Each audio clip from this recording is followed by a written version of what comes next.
to this week's Fight Night Rising. We are on a new patch this week, 10.5. It's going to be the last patch for Set 2, but we got a couple more weeks of that Set 2 action to bring you guys. And as always, alongside me, there is Casanova, my friend. How are you doing tonight?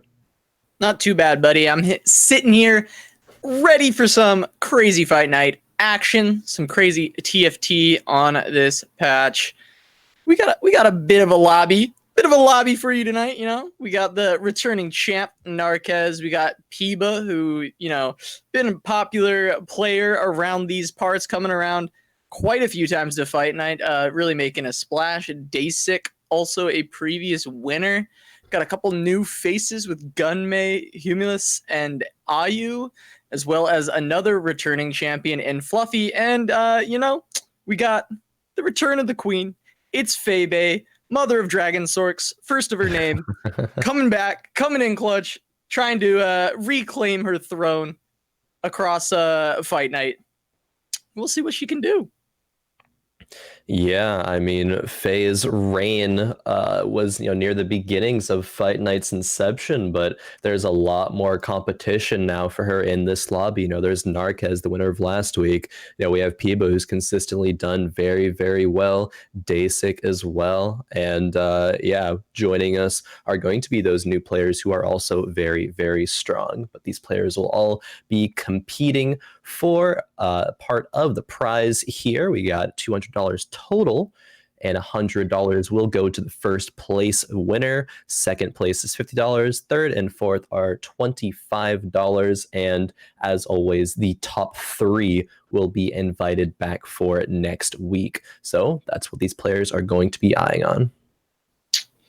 That it is indeed, and we will see how they fare as soon as we get into this first lobby. Do you have a player to watch for this week? Someone that you're really excited to be kind of keeping your eyes on as we progress through our 4 rounds here today at Fight Night?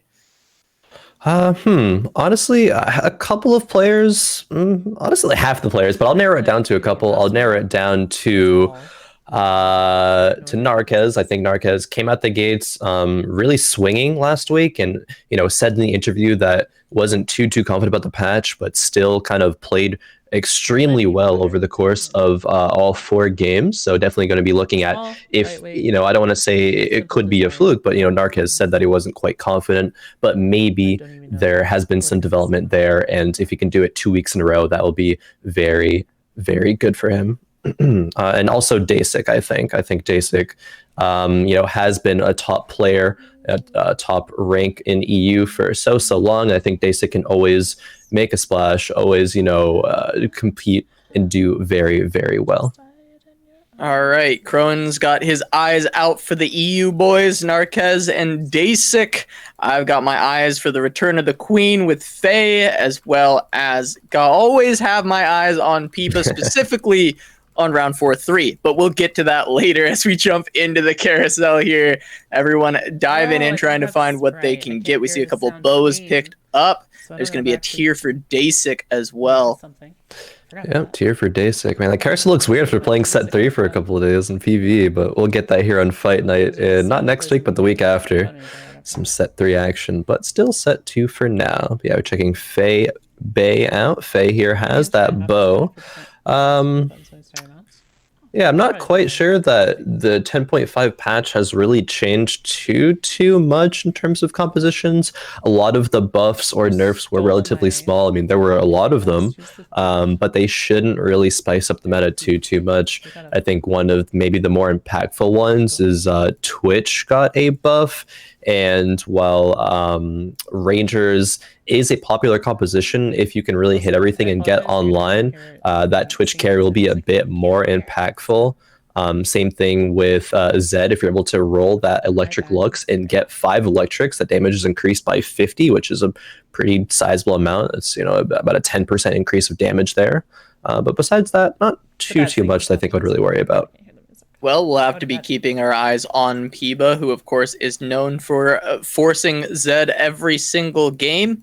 So we'll have to see if the Zed small buff affects that whatsoever. Yeah, he's forced it for what, 8 games in a row now over the course of 2 fight nights, I believe. Yeah, Unless I it's been believe 3 fight so. nights. Yeah, no, I think it is too. Peeba here grabbing those Orans, definitely, he's gonna be glad to see those. But he does have a lot of predators here, and has a bow, which is not a Peeba item. I don't think he recognizes that as something if he's going for the standard ward and electrics there. Yeah, this could be first time that we see a Predator Peeba here. It's very possible already being on 4 Kog'Maws on 1-4. If he finds a couple more Preds on this next kind of roll here, could be very likely that that's something he looks to go into. And, well, there's a couple Preds. Yeah, a couple Preds is exactly what he finds here. Chooses if he either wants to play the Warwick or the Skarner or Rek'Sai. The tier 2 Kog'Maw will clearly remain in. But yeah, in terms of his items as well, like say, a Giant's Belt there is half of a Redemption, of course, and a Cloak is half of a Quicksilver. But also, Bow and Cloak can make rune ends, which I think Peeba He is might slamming slam right now. It looks like it, yeah. Yeah, wow. This Okay, is yeah. kind of a commitment to the Predators in a sense, right? It seems as though that it's the direction he's going to want to go. He thinks he has enough Preds. Maybe he's been playing it a little bit more on the patch and likes it. We know even on ladder he likes to force kind of the Peeba comp, but there has to be a time and place for everything, and this seems to be the time and the place for a Predators slam.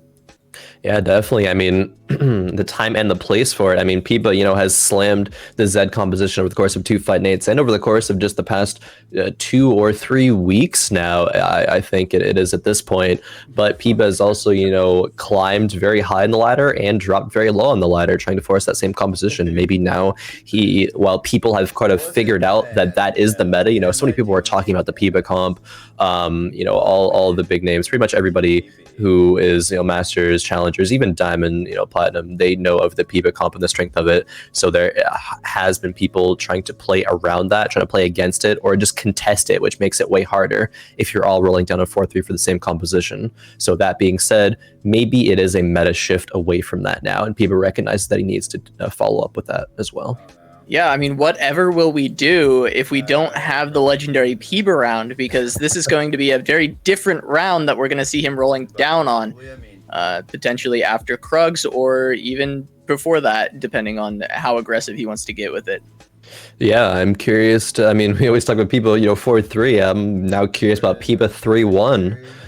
In that round to see if he does roll down for the Predators there. I know some players will roll kind of half their gold there. They won't want to roll down all the way to 0, but say if they're close to that Kog'Maw 3 already, they want to either finish it or, get within 1 or 2 Kog'Maws of completing that 3-star. Ooh, there's a couple more Preds he just picked up, but we're going to go ahead and take a look over at Fluffy's board as he goes ahead and does the scouting for us to confirm that is a tier 2 Warwick picked up by Peeba. This is not 4 fucking diamonds. And I'm curious that if Peeba doesn't go the Peeba comp, but if somebody else does try to go the Peeba comp this game, see a little real reversal here. But Fluffy has the potential couple of items for it, does have the Leona and the Orin and the Nasus, kind of staples of the early game Peeba comp here, facing up against Gunmay, which is Mino Zerx here, who has some Infernos in, and Mino Zerx, as the name may suggest, they don't want to go Zerx, but Gunmay is indeed a Zerx forcer, I dare say. They play Zerx nearly every game, but maybe as well, similarly to Peeba, not going to be going the composition that they traditionally do during this game. Yeah, I mean, so far, no Zerx on their board going with their namesake, but we'll have to see if that changes. Of course, it is very early on. There's Volley on the bench. That was bot. Well, it looks like he's making us a liar. He's going for his Zerx. As soon as you say that, the Volley is actually right then. Grabbing the rod, though, is Gunmay here. So either that's going to be something for those Infernals or perhaps a locket for those Berserkers. But we'll have to find out. Probably during stage 3 is when the direction of people's composition starts to solidify. And yeah, we'll see really where the path people want to go. I'm curious, I'm checking in with Faye's board here. She is 100 HP right now. only person 100 HP. Let's see how she's faring in the early game. Fluffy there sells up to 30 gold on the carousel, has that Ezreal. And yeah, Faye has some really good units in here though, but Faye only 14 gold right now. We just saw Fluffy have 30 gold, so yeah, he was nearly at 40 gold actually. He was at 38 after that round. So not only is he on the 30 gold spike of econ, he may have been able to even hit 40 on that round by selling something on his bench. And Faye down at 10 gold, not making nearly as much econ from that, but does have the win streak econ, as she does run into impeeba here, who does have quite a few preds out, but hasn't quite hit the major power spikes, which may not allow him to kind of have the reach to get through Faye's tanky board. The Braum eating up the brunt of the attacks from the Kog'Maw, but her board is getting quite low. It does look like they will kill off the Kog'Maw in time, and Faye will easily take that round over impeeba, keeping her win streak for now. Yeah, I don't think that impeeba is necessarily weak, but Faye's board is just so strong here, which is why she felt the need to preserve that win streak and level up to 5 there, having that extra unit really paid its dues there and facing against impeeba.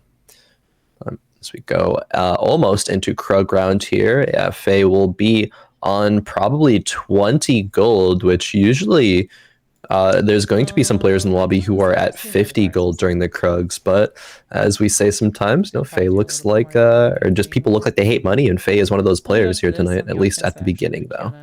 Yeah, she's definitely hating money right now, but loving winning, because she keeps winning round after round with this board. I mean, very powerful 3 tier 2 units, a stacked item Renekton, who of course is a very powerful early game unit. Has definitely been working out for her so far. Going against Ayu right now. And it looks like it'll remain unchanged for Faye here, just continuing to roll over each and every composition that she runs into for now.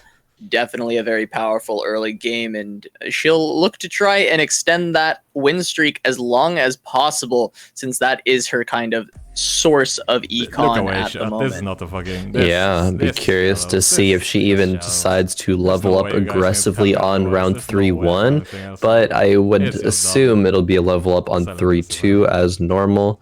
We see a couple players do go to level 5 during this round, maybe either concerned that they won't be able to beat these Khrogs on level 4, or just wanted some better rolls for next turn. But Gunmay here is looking like Inferno Shadows is going to be the play here, has that Scion on the mountain buff, going to be stacking that 30 HP over the course of this game. Getting some decent items here, potential for either a Deathblade on the Kindred, maybe a Guardian's Angel. I've seen a lot of people try to go for that auto attack based Kindred build now, as opposed to the Seraphs that we saw during the beginnings of set 2. Yeah, I mean, luckily this isn't impeeba's board, or we would already know what it is. I mean, Guardian Angel, Ionic Spark certainly would be the choice for people, but maybe not this game, as he's actually breaking the mold completely right now. Everything we know about impeeba is a lie. But he is rolling down on 3-1 as you predicted, going for these Preds, and unfortunately, it doesn't seem like he's hitting exactly as much as he would like. Finally finds that second tier 2 Kog'Maw, but he's 3 away and at 9 gold, and you can see it written all over his face. He is not happy whatsoever about that roll down. I love just watching impeeba's face during his roll down turns. It's just so telling of the exact emotions that he's feeling as he sees those rolls coming through. But yeah, as you just said, those rolls were not great for impeeba. He has 6 Kog'Maws right now, 4 Skarners, and only 13 gold. Is going to need to econ up to Wolves again and roll down after, and just pray to get lucky at that point, because he's not even winning rounds at this point after the roll down. Yeah, watching that Kog'Maw attempt to deal damage was truly tragic. It didn't seem like it was doing much of anything the whole round. He definitely needs some items desperately, as well as just finding those upgrades to tier 3, because right now it seems as though his composition isn't really doing much of anything. But he does have that Skarner ramping up, and we have seen some pretty insane Crystal Skarners in the late game when they finally put in that buff. Getting that 30 HP every round is also going to be a boon for that front line, and it's just a matter of time before impeeba can find the upgrades he needs. It's just kind of a matter of if that time is going to be quick enough for him to still have HP when it happens. Definitely. I think, as you said with that Skarner, it could be a very prominent force into the late game here. And hey, Peeba's strong enough to be winning some rounds against IU here. IU on 20 gold as well, so it's not like IU is even full econing. But yeah, back to that Skarner though. If that's a Warmogs and a Bramble with, Skarner ramping up, I don't know, maybe like 500 approximate HP over the course of this game, that will definitely be a force into that late game, assuming that Peeba is able to survive until then, get some Kog'Maw items, and truly ramp up. Yeah, getting a little bit closer to more of those second tier 2 Preds, not quite to the third tier yet. Going to be 2 Kog'Maws away, and then about 4 Warwicks, 4 Skarners, and a lot of Rek'Sais away from finding those tier 3s. But he's still on track, and as you said, he's still winning a couple rounds, so not really out of it yet. Looks like he might get smashed here, though, by Gunmay. And yeah, that's not looking too good, but of course the HP losses aren't too horrific yet, although he did lose quite a few hit points there.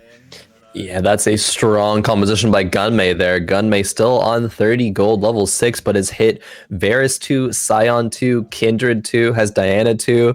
Like, you're really happy right now if you are Gunmay after that roll down. Yeah, and Faye, Kindred, though, this Kindred trying to 1v9 here. Oh my god, he's doing it. Narkez finally going to deal damage to Faye. Wow. Taking down her win streak that she had there. Peeba, there's a Kog'Maw on the board. He could go grab. Not sure that Kog'Maw Chain Vest is going to be the play, but hey, maybe there is a world. But probably will want some more Kog'Maw items. Certainly not. He's going to look for something that he can slap onto that Kog'Maw to make it a little bit stronger. Ends up finding a Rek'Sai with a Brawler's Glove. That might be Thieves' Gloves and a Rek'Sai upgrade. There's probably a couple other things he could look for as well. I'm going to have to take a look at his board. But I believe Peeba only has one other glove. Yep. Has one other glove.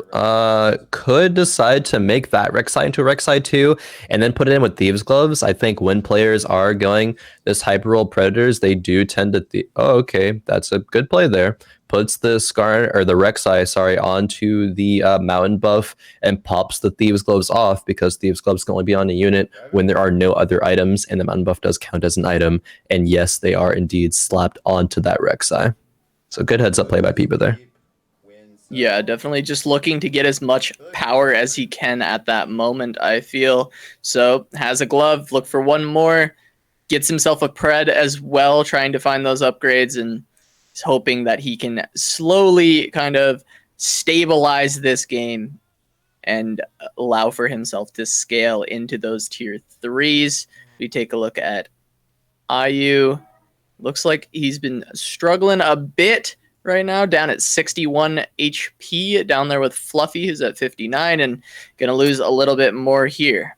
Yeah, facing against some Berserkers, and I think that is the potential to have 6 Berserkers in right now, but is rather playing the Electrics and Glacials. I wonder if Humilis, values that over the 6 Berserkers, because there are, there's a Renekton 2 on the bench, there's 2 Mundos, 2 Scions, so I believe he just consciously made that decision. I'd be curious to see more of Humilis's board here, maybe after Wolves, to see if at that point he chooses to go level 7 and puts in all of those Berserkers. But for now, it worked out for him, though. Yeah, for sure. It has been working out. Is currently in second place in HP, right under Faye. And both 85. Slowly been doing quite well for themselves.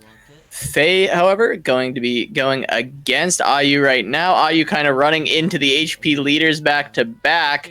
We'll see how strong Faye is currently. She has lost a couple rounds recently, but does have that Azir with a couple items in the back, only on tier 1, but still cranking out plenty of damage. And IU definitely seems to be losing this round as well. Going to take a bit more damage. Not too much this time around, but still going to drop IU all the way down to that bottom position with 41 HP as we go into Wolf round.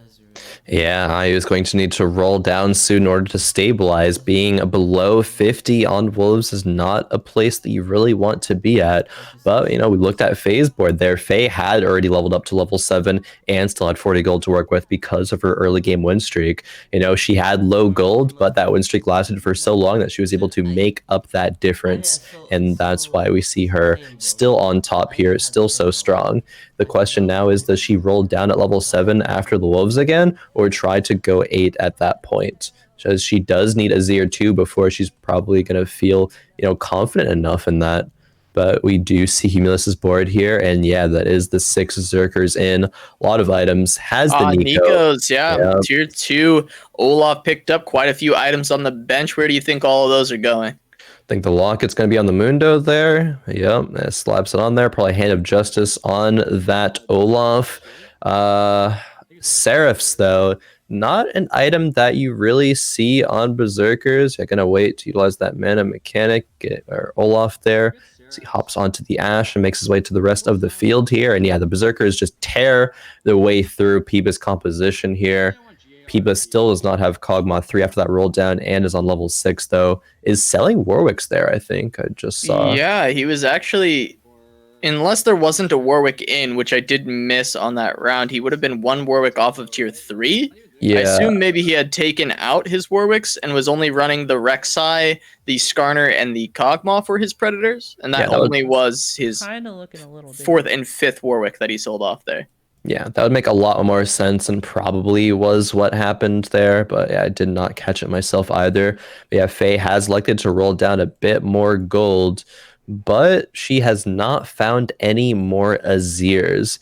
Is going that summoner route, though, has thrown Annie in, still has mountain buff. Her front line is very tanky between the Malphite, Braum, Nasus, and wow, that's a lot of Yoriks there. And now that tier 2 Warwick in the next round.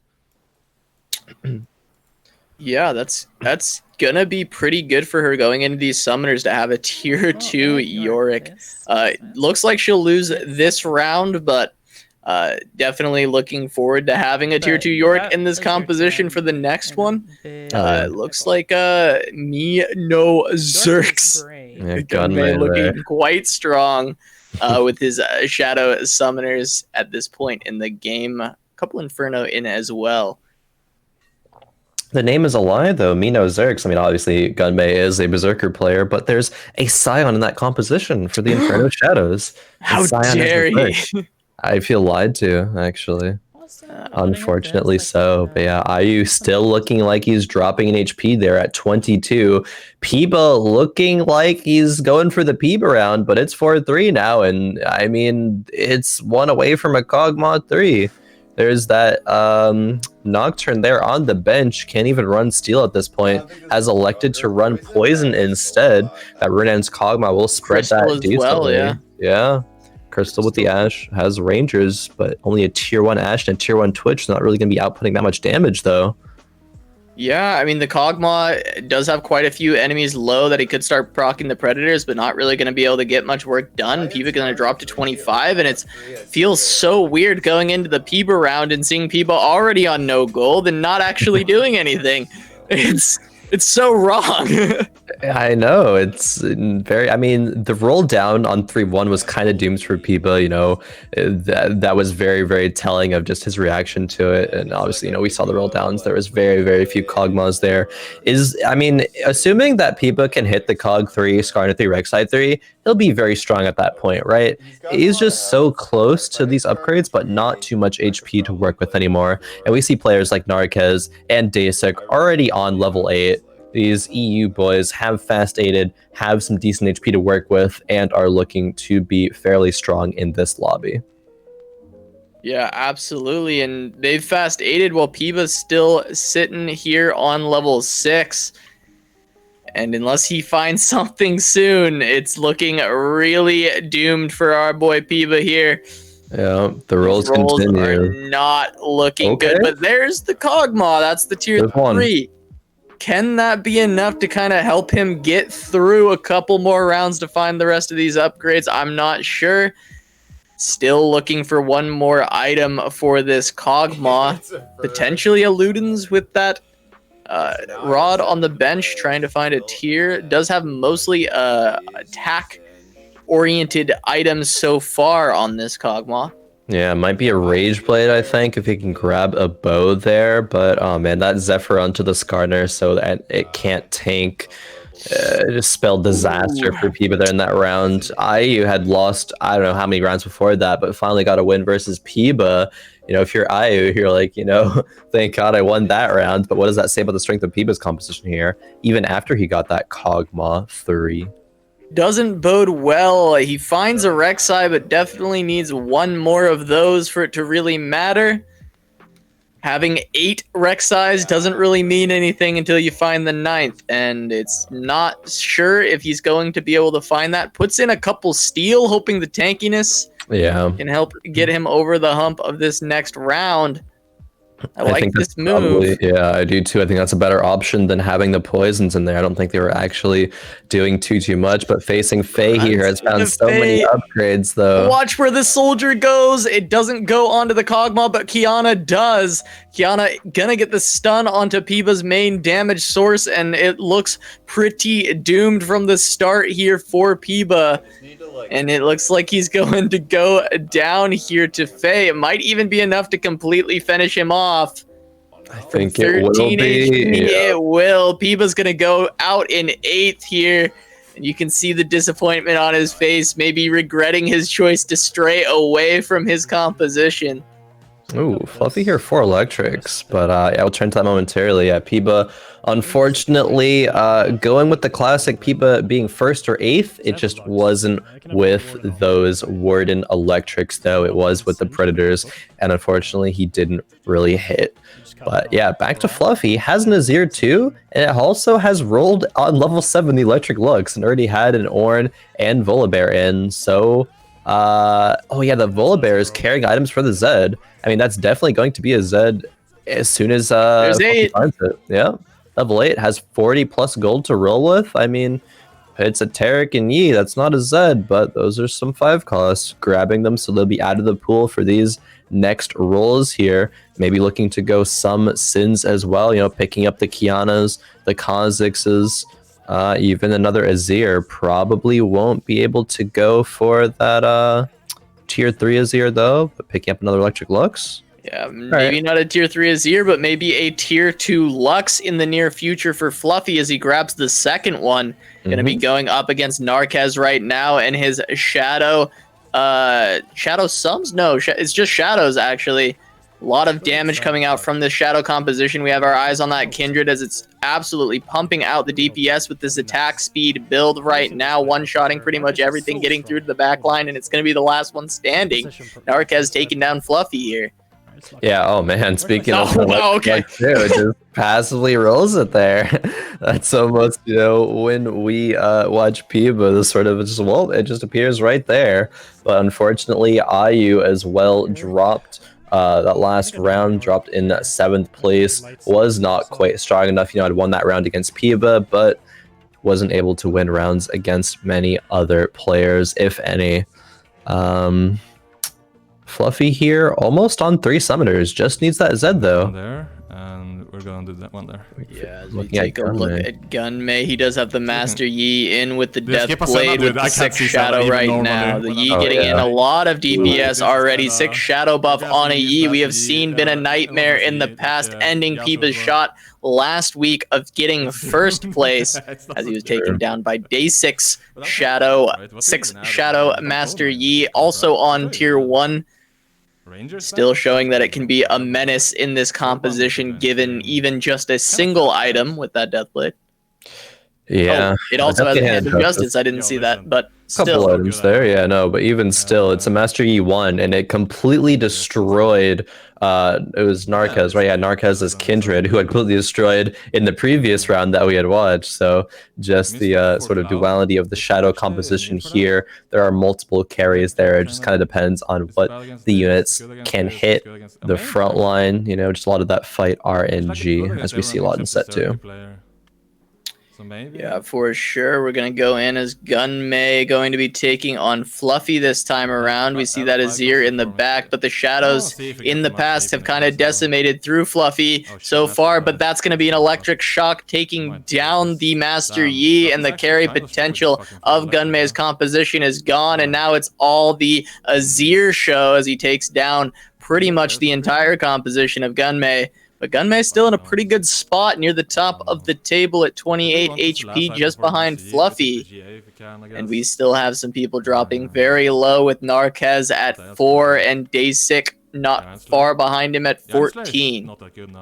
Yeah, Humilis also, you know, that Azurker's composition is at 23 HP right now. Very, very close to both Gunmay and Faye here. Fluffy, you know, a little bit of the HP leader there, but not by much.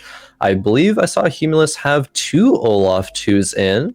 So that's probably a reason why that HP is still pretty good, looking like maybe a top 4 there, as their compositions like to do. But oh man, that's a Yi 2 now from Gunmay. Throws a static Shiv on that as well. That's going to be a very, very fast ulting Yi, and it will tear through the compositions of enemies here. Here to 3 items, 6 shadow, no defensive item though on this Master Yi, so we'll see if he can get focused down. But it's all going to come down to a little bit of fight RNG as well. Gonna see a Deisik versus Gunmay. Let's keep our eyes on this Master Yi. That's a very big Malphite in the front, but Yi's gonna rip through it, gonna get knocked up. The Malphite gets the ult off, and that's what was important, but the Yi still getting on each target. 1 auto, 2 autos, and they're gone. Everything getting melted, and Deisik's just gonna drop out of nowhere. Gunmay looking very powerful with that Master Yi. Deisik gonna go out in 6th. Narkez barely hanging on for life, and Faye dropping down to 17 HP. Could look very rough for her shortly, trying to just make sure that she can secure a top 4 finish in this first round. But so far, Gunmay looking primed to actually take this lobby with that Master Yi. The power it is displaying right now seems as though it is the biggest carry on any board currently, and we'll see if anyone can find an answer. I think if anyone's going to find an answer, it may either be those electrics or maybe Humilis here with those Olafs might be able to find a freeze on that Master Yi. I mean, we'll see here in this fight if that's going to be the case, though. Yeah, we're going to have to watch. This is a clone army, but the Master Yi still just as scary, pushing through the entire comp, gets onto the Olaf, but the Olaf finally slaps him down, but that's going to be a Veigar ultimate, taking down the Olaf as the Kha'Zix goes around trying to kill off the rest of the units, but a dodge coming out from that Voidling might have made all the difference, and Veigar's going to take down the Kha'Zix. Narkez actually falling to the wayside, going out in 5th there, did not hang on to his 4 HP any longer. Nope, and now all of a sudden we have our top 4 for game number 1 here. Humilis, you know, one of the new players making his way into the top 4, as well as Gunmay here. Fluffy and Faye Bay, as talked about, both previous champions, previous winners of Fight Night.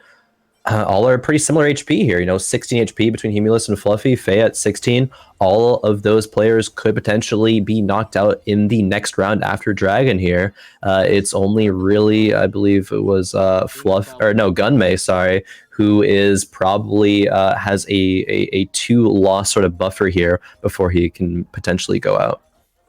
Yeah, for sure. Humilis going to pick up that Marilla Namicon. Not the best item for his composition. Do you think he'll slap that on maybe Scion? On maybe...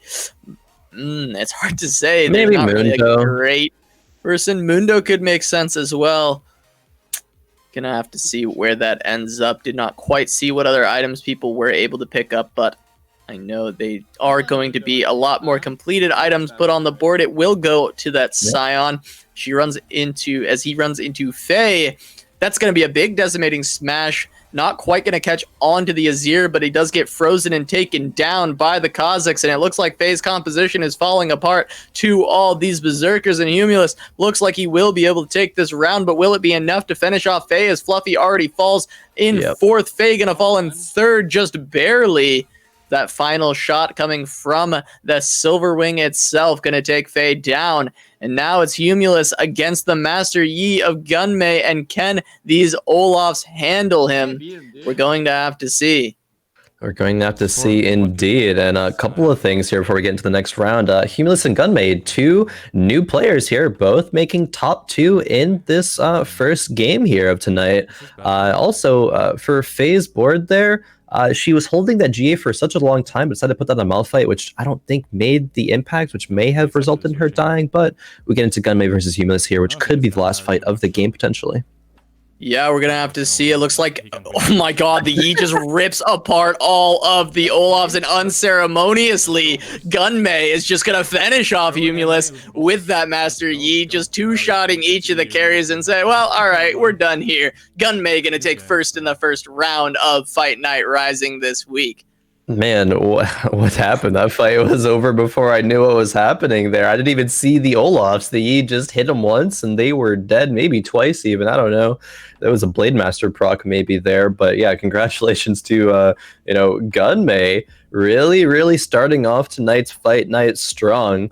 Has traditionally been a Berserkers player, but said I don't even need to play that. I'll play 6 shadows, find that E2, and just run away with the game at that point here. See, Gunmay, our lobby leader right now in points, 13. Humilis in second with 12. Faye in third with 10, and Fluffy in fourth with 8. But there are still 3 games left. Impeeba has seemed like he is a very first or 8th player, so maybe some firsts in Impeeba's future.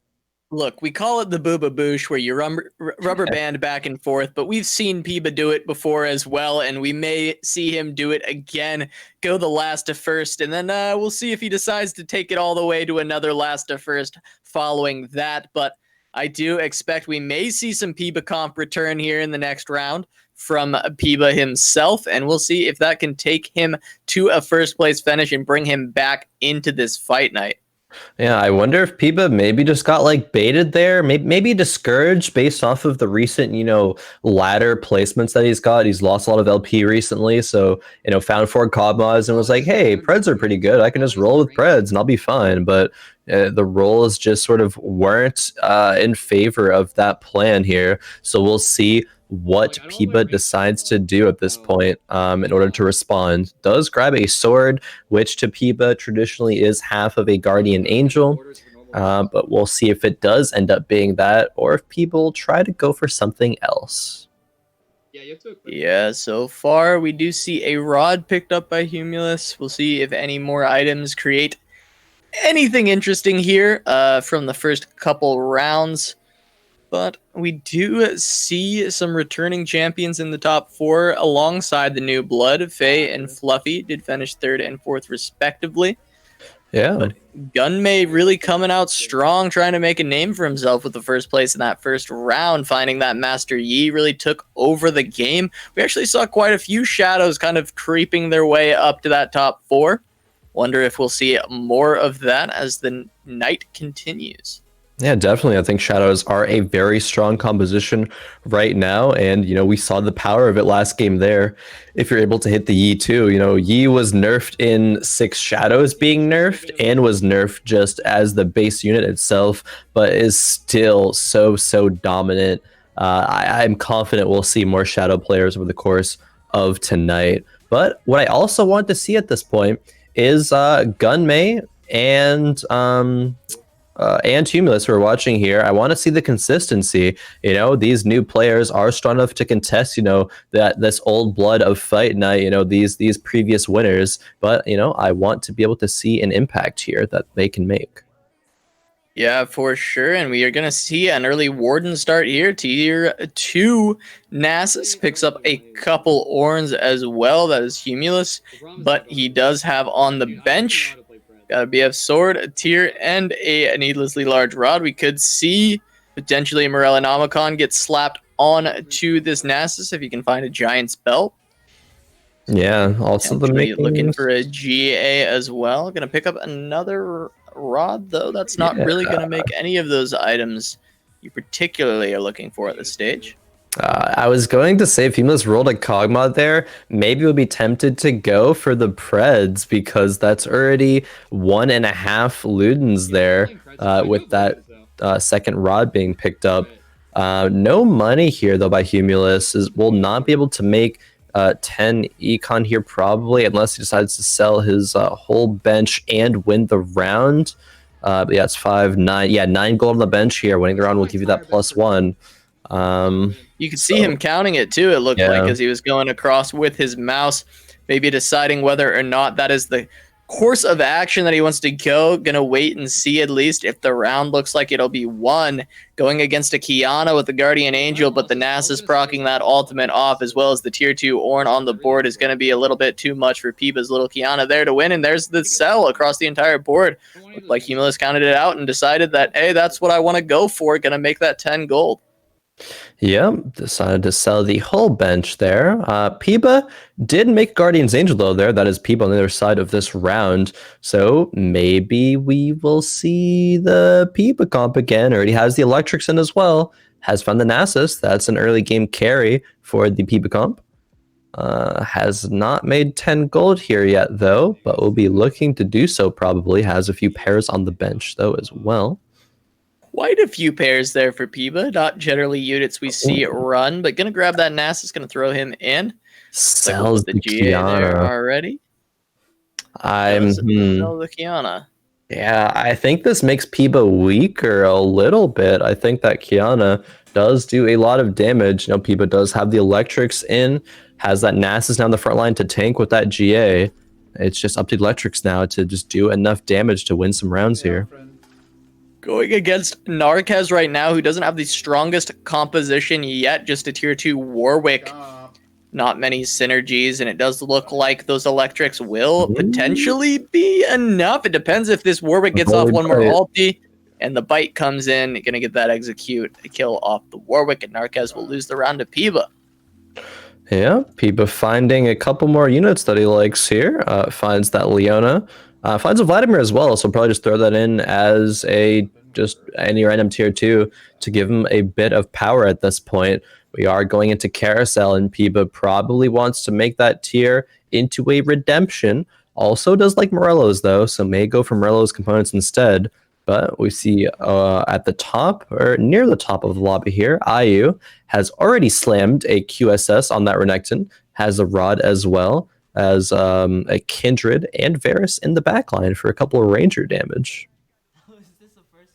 Yeah, we'll have to see how this comp can perform against Humilis, who does have a tier 2 Nasus and Ornn in the front line. 4 Wardens already here.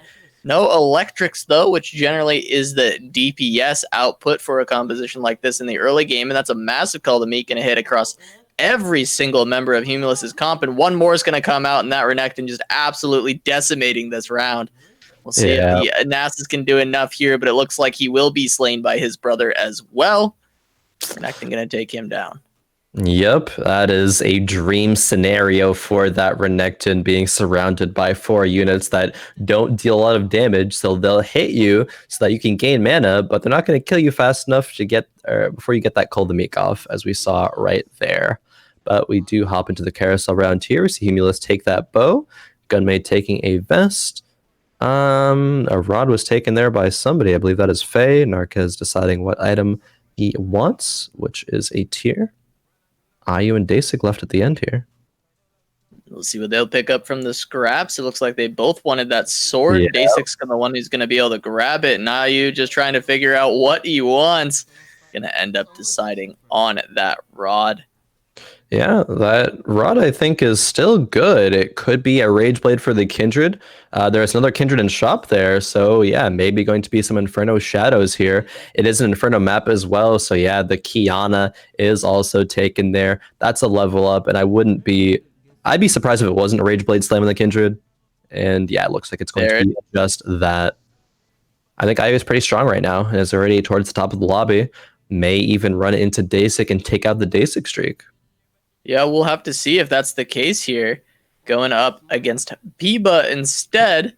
Doesn't Which seem has to have the redemption. strongest composition right now, but does have a couple glacials, a couple items on that Nasus, but he is tier 1, and it looks like he's just going to get ripped to shreds by the composition of IU. Yeah, no, this is so strong by IU here. Yeah, Piva had that Nasus redemption, but it wasn't even able to do anything there. Had favored 2 glacials because the Warwick 2 over that Ornn for the electrics there, though, so a little bit less damage from Piva's comp there. You know, he's dropping 87 HP towards the middle of the pack here. Not as low as Gunmay and Narkez, but, you know, 5 HP off.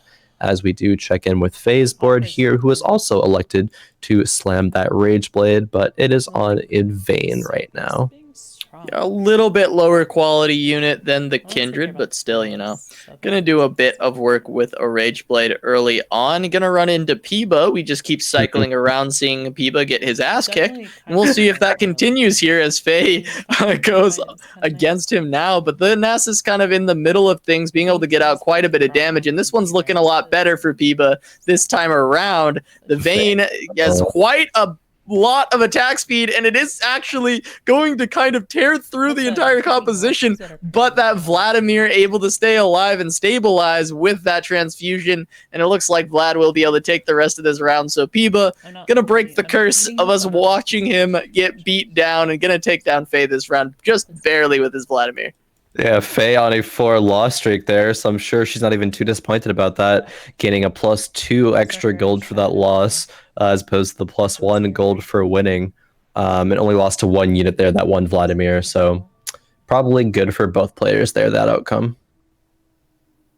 Yeah, for sure, as we go into Khroen round, and we see if any more items are kind of completed across the board here. Faye looking to potentially, well, I'm actually not sure what item she's really going to want. She doesn't have a completely set comp yet. Yeah. That's a Bramble figured out here for sure. Could be a GA. Could be. I mean, it's probably not going to be a Locket or a Gunblade or anything, so that rod will probably not see completion into an item for now. But yeah, I think, oh, that's going to be a Braum too. I would be so surprised if that's not a Bramble on that Braum. I know Faye does really like that item. Thinks that it is very, very strong, especially on Braum, who I think is a very strong unit. Yeah. There it goes. That is the Bramble Braum, the Bramble vest right there. But we see Gunmay and Narkez both 75 HP or below. Gunmay does have a lot of time though in order to come back here. It is still in the early stages of the game. We're not even the point where people are level 6 yet. Narkez though has a couple or a few lights there and some pretty good items in that Vayne. Yeah, that Vayne's pretty massive right now this early in the game on the Inferno Hex as well, getting that attack speed as well as the attack speed from Light and the attack speed from Ginsu's. And it's doing a little bit of damage there with those silver bolts. Vayne really pop off. You know, we saw Vayne's Faye's Vayne 1, you know, against impeeba. It started just attacking a mile a minute there, but that's kind of similar there from Narkez. But you know, there's multiple buffs there. There is the extra attack speed from both the Rage Blade and, you know, the Runan's little bit of attack speed. I'd be curious if Narkez does decide to go 6 lights with the Vayne. I think that is a viable composition there. So we'll have to figure that out. Facing or looking at Gunmay here. Gunmay's got some big dudes on this board right now. Yeah, this is gonna be 6 Zerkers. Amino Zerks go in those Zerks, of course, as Gunmay's favored composition here. Just needs to roll that Scion, and there it is. That's 6 Zerks right there. If he decides to put it in next round or at 7, we will see. But facing against Narkez here again, we see that Vayne going to town. I don't know if I have, dude.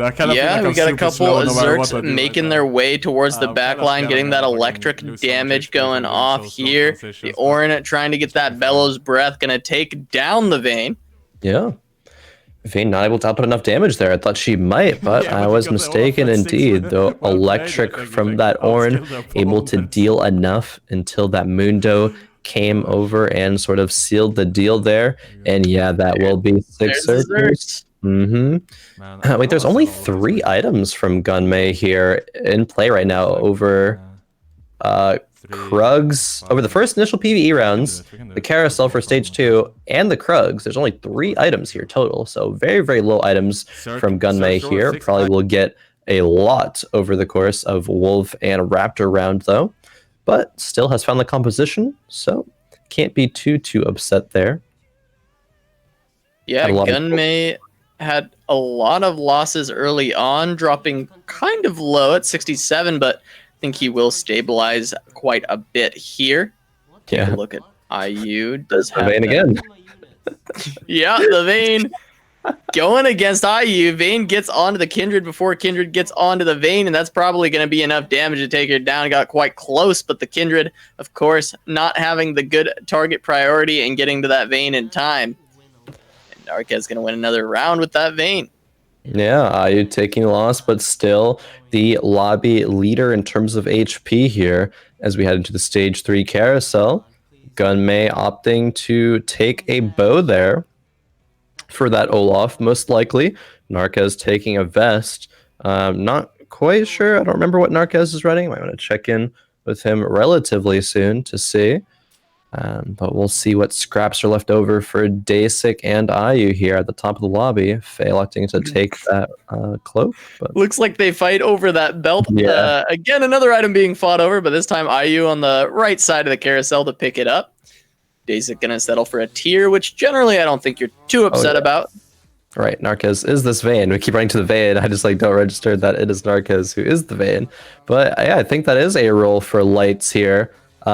Going for that Vayne 3 as well. Is currently 2 Vaynes away. Has found a Yorick though, which is really, really, really good. We'll probably slap a GA on that, I would imagine. Does find a Kindred 2 as well there though. Round starts and the other Vayne is shifted into combat as well. Yeah, not able to put in exactly maybe what Narkez wanted, but a Vayne 2, of course, probably the most value on that bench anyway. So potentially that was what Narkez was counting on, and gonna win that round with his more powerful Vayne in the back. Got that Ranger buff now with the tier 2 Kindred. Yeah, it's just another Vayne there, so only 1 Vayne away from that tier 3. Yeah, has elected to take out one of those lights in favor of the Karma now. Karma going to be buffing the Vayne. Vayne not going to be on that Inferno Hex. Is going to be Kindred. Just wants that Vayne in the back, probably just more protected, I suppose. Doesn't want to be 1 row forward in order to get hit by like the Scion or something maybe. Facing against Humilis here.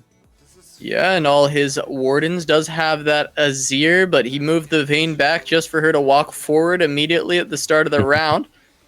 Looks like the Sand Soldier not going to get onto Vayne yet, and she's going to continue to put out all the DPS that she needs to. Finally, just the Azir left, and he's not getting the proper positioning on those soldiers to win that round. Narkez going to take that one as we go into Wolf round. We did want to check potentially back in on that Berserker comp from Gunmay since he had basically 0 items. Yeah, we'll see what the Wolves have in store for him here. See Narkez at very low gold, level 7 here, but will probably put in those 6 lights at some point. Is holding them on the bench, has the Lucian as well, so has 7 lights. I believe in total between the board and the bench there. Gets a couple of items, maybe going to be a static Shiv on the Vayne, but probably something involving the bow. Lucian sold and a Lucian found there as we do look at Gunmay's composition here. Level 7 with 57 gold to roll with. Still needs that Olaf 2 as well as the Scion 2. Azir is not too crucial to this composition. But that's going to be a Last Whisper and a Hush, I would imagine. Unless he's going to be waiting for a potential Hand of Justice. But Now it looks like Hush is going to be the choice here by Eventually, Gunmay. we might have to fucking all in, Just though. waiting We for the kinda round lonely to still, start but I for think that it's mana fine. mechanic. That's a Gonna really put good that item, Hush so, onto the Olaf. Gonna see the Ragnarok the pop perfect off, item getting a couple combination for freezes, this trying to load get as those well, because silences there's a lot down of as electric well. players, and there's, Olaf's Deisik kind of just gonna playing tear through He Daisik's seems to be composition, forcing it. but I there don't know why. is still a I guess Kiana he's left not comfortable alive playing with the anything Thieves' else. Gloves rolling Deisik playing, into a Live. Spirit of Maybe Shojin, know which is something quite a I good don't, roll, like, but maybe not it's going to be actually enough to strong. take down I'm, this like, Olaf, actually still lost. having that GA available at the end of the round as well. Would you have Yeah, Hush maybe like that? Gunmay's even going to I don't elect to know. go Hush is level really, 8 really before strong. rolling down for I that feel like Olaf Hush is too. probably one I of mean, the level best 8, you're items going to have a better chance to roll it those has to win 4 fights that cost you should units. win, And which yeah, is already starts pre-leveling. or with So thinks Olaf. that For he's sure, strong like, it's enough not with bad just on the a Olaf lot 1. different And berserk. the majority of upgraded berserkers Because the thing is, still that's doesn't kinda make have or break the any team, other items on any other berserkers besides Olaf there though. But Hush there is actually is really a nice chain with vest, fights. which It's actually perhaps really would be a locket That's in the nice. near future. And it works Throw really that well one with on either the competition, Mundo so or the Scion. that's why I like it. And Yeah, it going has to magic go resist, right? against It's nice against Ayu electric right as well, so now. stuff. Oh, they all off Olaf, targeted by the yeah. Kindred though. The GA procs immediately and gets sniped down by the piercing arrow from Varus. Should we wait one more? And that's Before going to we be all in? a We just big really chunk of don't damage have any glacials, onto so it's kinda Gunmay. Maybe awkward. regretting not rolling down Like, yet, if I but had, like, the glacials, still has the that's opportunity good, to but do it if he I feel like we so should wait chooses. maybe About off Carousel. 30 It's really low in HP EXP though. away from that level 8. 6 Inferno is strong. Yeah, I mean that's also Inferno item on that Scion. I think that was 6 Infernos there by IU, and that's the point where Inferno shadows are really power spiking. So unfortunate that Gunmay runs into that matchup. Faye there going for the fast 8 and instantly rolling a Zed. Peeba scouts that, which is somewhat How ironic. fitting. How And fitting Peeba- that Faye does that on the Peeba round. Yeah, Goes and fast 8 and grabs the Zed. Peeba here is also not going level 8 himself here, would not have a lot of gold to roll with here. The Peeba police are out on force here. Hear those sirens in the background, they're like, Peeba's not going to 8. What's going on? Something's wrong. Wee woo, let's check it out. But yeah, facing up against Narkez here, also not level 8, trying to find that Vayne 3 has not found that yet, though. But the Ezreal missing that Q, though. Hits that one on the Vayne, but it's not going to be enough. Honestly, just 80 diff here as the Vayne puts out all the damage needed, and you've got your Ezreal just missing Mystic shots, not putting out any damage. Solo Really Q. unfortunate here. Yeah, AD diff for sure. But we are going into the carousel. Peeba at second place in HP, so he will pick last. Let's see what these players are picking up here. Narkez grabbing that cloak. Deisik level 8, grabbing that rod. Peeba grabbing the tier though. IU doesn't know what he wants, but we'll figure it out soon. It's gonna be it's the cloak. All right, I was gonna say it's a sword, but I almost got jebaited. But here we go. We're at round 4-5. Does Peeba level up now? Nope. Gonna be another turn before that happens, I believe. Slams a static shiv onto the Warwick. That's interesting. That's a good item on the Ezreal, but it's not currently on the Ezreal. That's a 4 glacial forward here for Peeba. Which the composition is strong, right? Which is why Peeba's still at 60 HP, as opposed to, we usually see Peeba at, maybe sub 30 HP on round 4-3. But facing up against Gunmay here, who has gone to 8 and not found Olaf 2. He does have a lot of there on the bench, though. Quite a few units on the board as well with the level 8, and all of them being berserkers, putting out a lot of damage. Gonna get in onto that Ezreal now. He's gonna fall into the Guardian Angel state to the Olaf and gonna go down. Gunmay gonna take that round. Yeah, Humilis dropping quite low as well, going to 17 HP, potentially 1 round before death.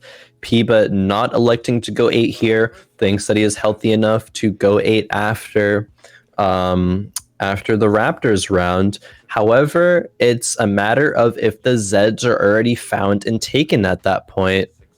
The Electric Lux, I believe, was sold there. Didn't see that on the bench there.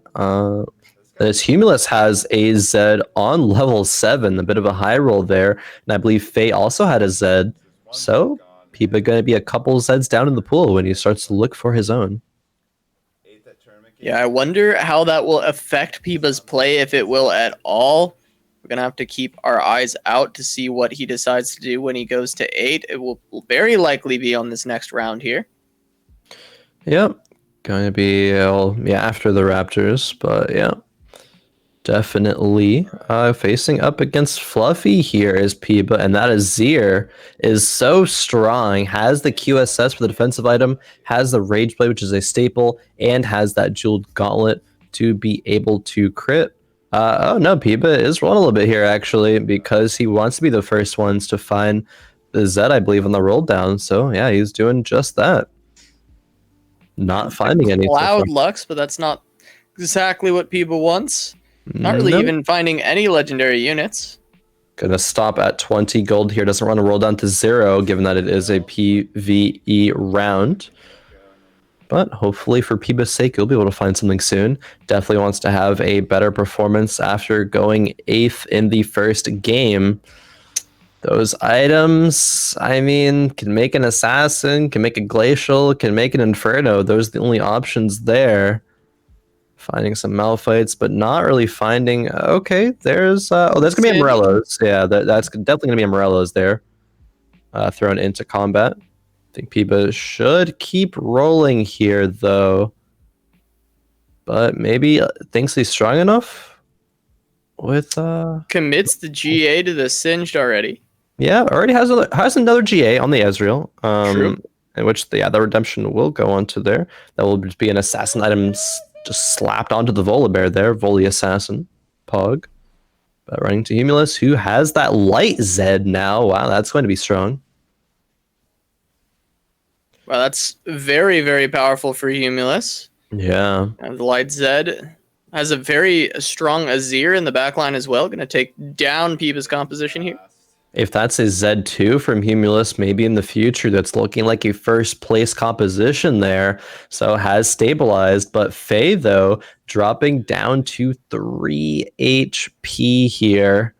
Peeba finds that Nautilus 2, as we see on the side, a little UI there. But we'll see if he's able to find a Z, though.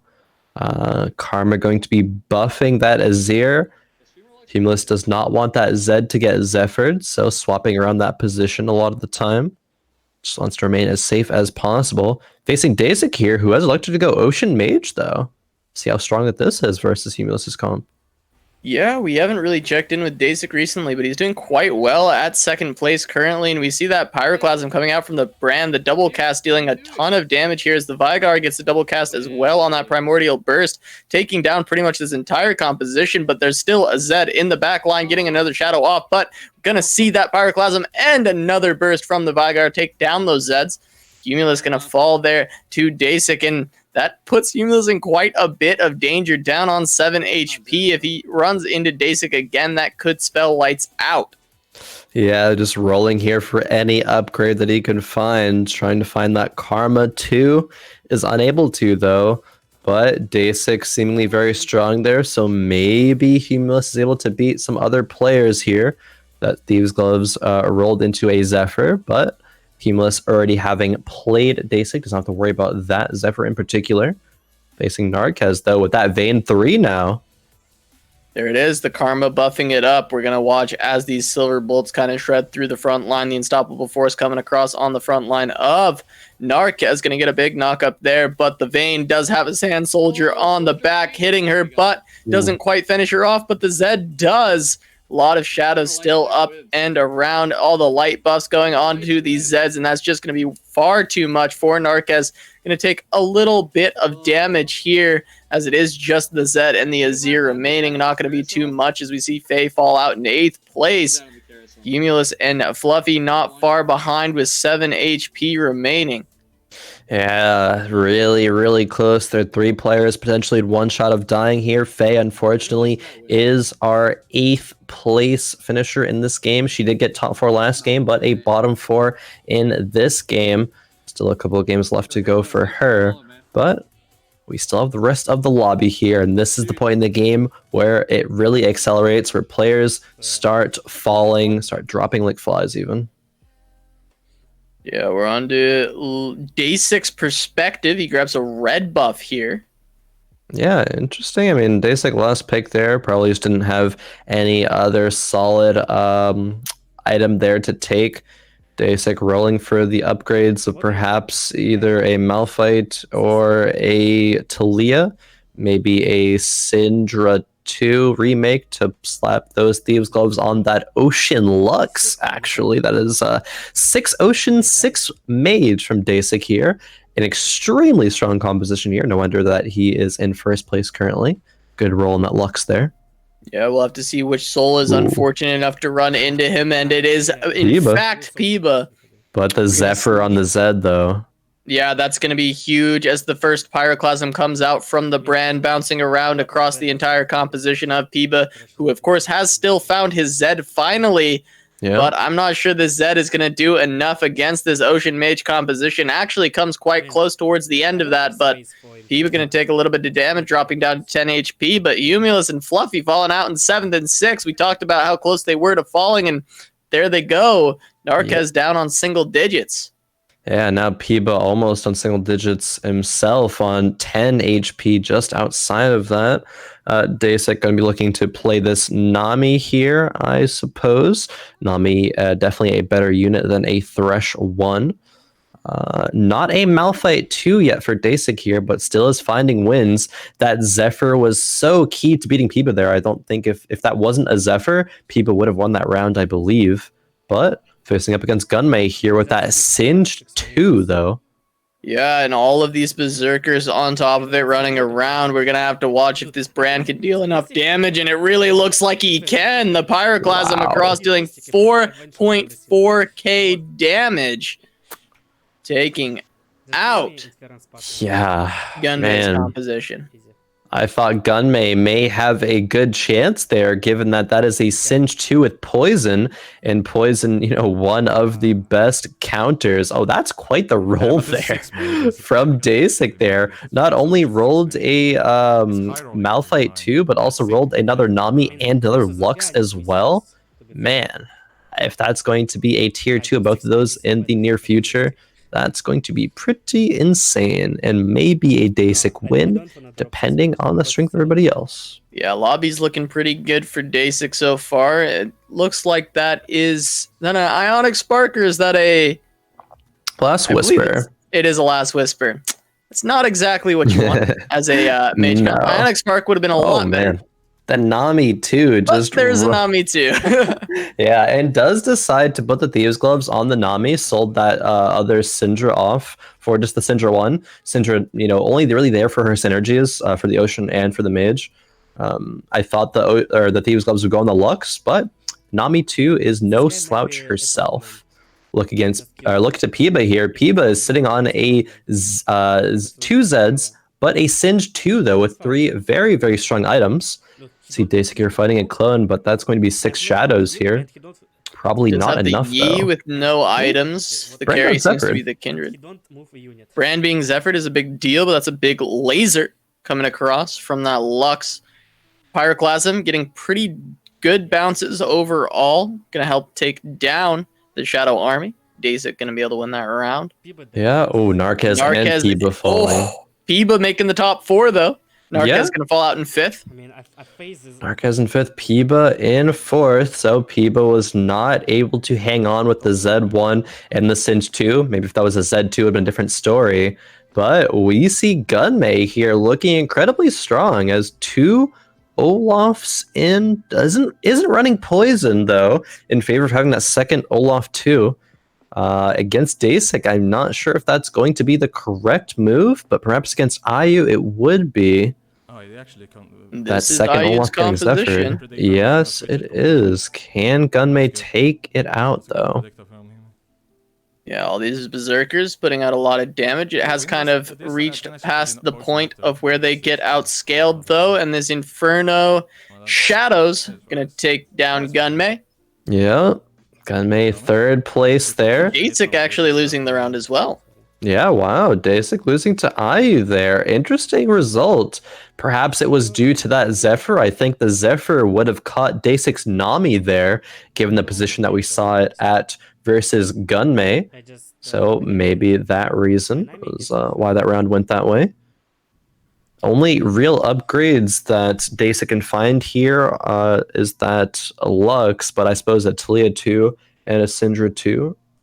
Also decent. Swapping around Just position there. shift his comp, try and get around to the Zephyr. Where is it going to land? Picks Vigar. up the Vigar. That's not too big of a deal for Deisik, but the Brand gets stunned up by the Amumu before he can get off a Pyroclasm, and that's probably going to do it for this round, as Deisik going to take quite a bit of damage, dropping down to 4 HP. We'll see if Man. he can come back, but Brand stepping up and getting stunned down by the Amumu's Curse of the Sad Mummy. Definitely hurting Deisik, and he goes for his Zephyr, realizing that none of the damage items there are going to help. It's the control that he needs. Yeah, isn't need like there's already 3 items on the brand, there's already 3 items on the Malphite, the Nami has the Thieves Gloves, so going to go that Zephyr, just try to disable some units there. If that was a Lux 2, maybe there'd be a damage item there, but it's only still a Lux 1 for now. Deisik rolling down for these potential upgrades. Is opting to put in Mystics over the 6 Mages. Is that going to be the difference, though, versus the Infernos and the Shadows of Ayu? Heads up play by Deisik here, see if it works out. There's a Zephyr, it's on the bench. It's not being used here, though, by Deisik. Yeah, did he may have forgotten that he had it, forgot to put it in? I mean, Brand not going to be able to do enough damage here, I don't think, as the Kindred gets into the back line. Those Pyroclasms bouncing around doing plenty of damage. Maybe if he had a Zephyr, this game actually could have gone differently, and Deisik going to go down in second place. Seemed like he may have even just forgotten that he had that Zephyr. I mean, he had a Last Whisper on the. I mean, granted, Last Whisper won't really do too much in that composition there, but yeah, had a few items on the bench there. Did not use them. May not have made the difference, but it may have, given a lot of units were low HP during the end of that fight.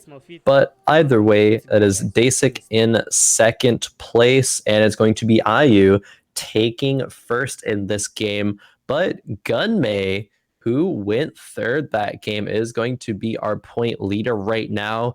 Consistency is the name of the game, Casanova, and it looks like Gunmay is the only player to top 4. Or no, wait, yeah, only player top 4 both games, I think, right? Yeah, he is, and he really shows with a commanding grasp on first place after 2 games. Got 6 points in the lead. As long as he can keep it consistent in the top 4, it's looking very good for Gunmay this week. But the race behind him is pretty tight. Deisik, Ayu, and Humilis all very close to each other, 17, 16 points respectively. And Faye and Fluffy are on their heels trying to catch up for that top 4 finish at tonight's fight night. Yeah, Narkez and Impeeba holding out the rear here, but there is still going to be 2 more games that we will bring to you, but it will be right after a short break. Stay with us while we return for some more Fight Night Rising.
Welcome back, everyone, to Fight Night Rising. We've had 2 games so far, and we have 2 yet to go.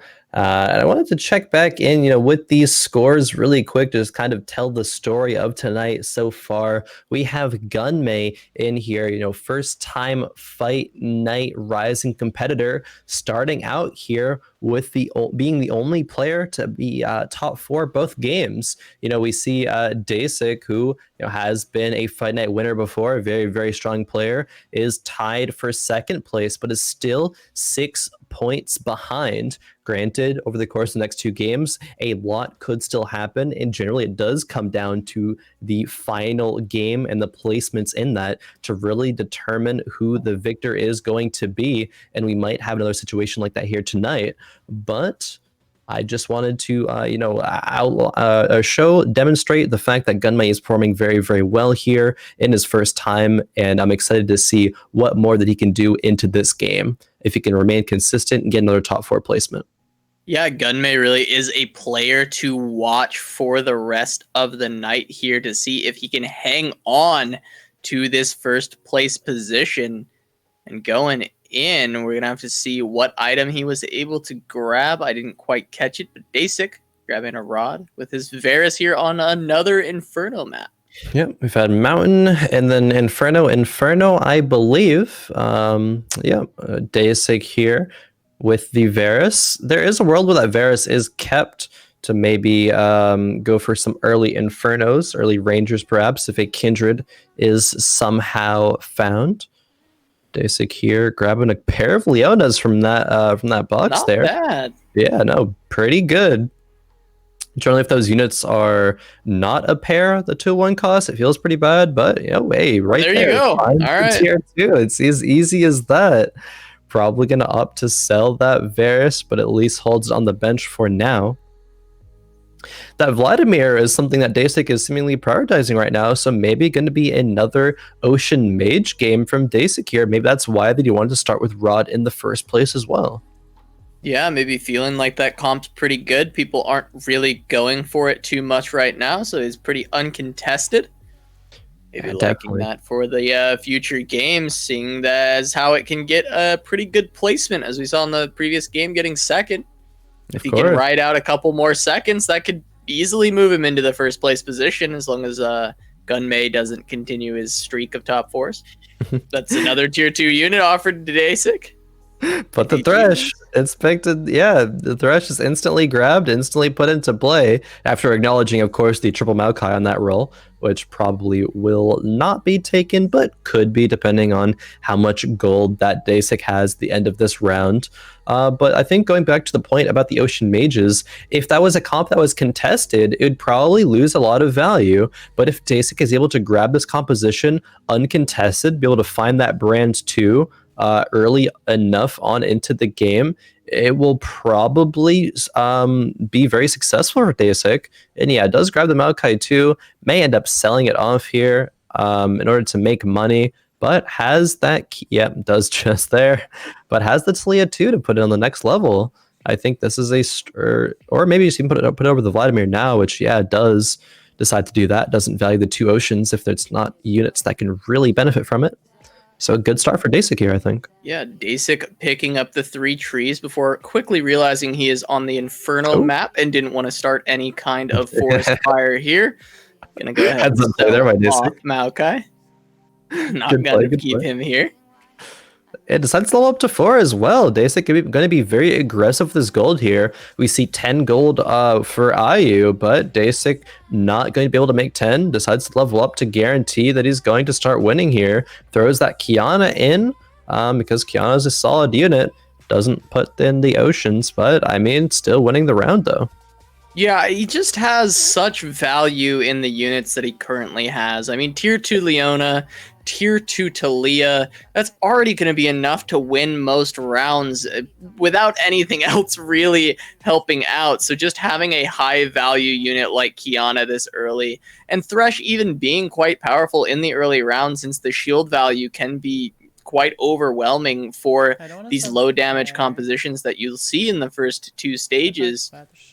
It's going to be a quite powerful comp and very hard for anyone to take down for at least a few rounds here. Yeah, probably so. I mean, we look at Faye's board here and it looks pretty weak. She has a little bit of gold though and has 4 items. Doesn't have any tier 2 units at this point though.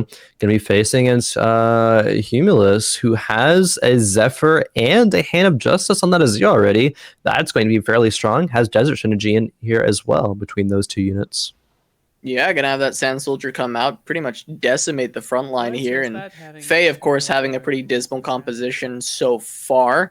Looking to econ mostly, not really concerned about losing a little bit of life right now, dropping down to 91. But not quite going to get her into the bottom here for that carousel round. Has one more round to go to see if she can. Yeah, I mean, Gunmay at 87 HP already over the course of 2 turns. Ayu as well going to be below Faye here. When looking at Faye's board, I wonder what's on Ayu's and Gunmay's board. If they have anything at all, maybe some open forwarding. I mean, probably not going to be that. But Maybe just ran into Deisik, perhaps. Deisik did level up early to level 4, so will be dealing a bit more damage to other players for the first 2 rounds. I think we're waiting. I think Let we're me just gonna see. have it. Gunmay tracking the scores there on his screen as well. You see the 1 and the 3 there. Can Gunmay make another top 4 here? Already with 5 Kog'Maws, and one of the Kog'Maws has a rod already. That may want to be a Ludens there. Let's see if this ends up being another Predator bait, or if Gunmay can find more success than impeeba did. But like you mentioned, Narkez on the other side with a tier 2 Kindred. That's before Carousel. That's a round 2-3, if not earlier, on that Kindred. Narkez lost round 2-1, so maybe didn't have it then, but yikes for the rest of the lobby there. I don't know what to say about that one. Kind of rough. Below 78 or at 78 HP here is Gunmay, but yeah, the players are not going to be too pleased seeing that tier 2 Kindred already, especially knowing how strong Infernos and Shadows are into the mid and to the late game. Yeah, I expect to see a couple people saying, you know, go next. Narkez can have this lobby. The tier 2 Kindred this early on. I mean, is a lot of opportunity for Narkez to just start win streaking with that and be able to transition into that Shadow Inferno later on. Definitely so. And oh, that's another Kog'Maw.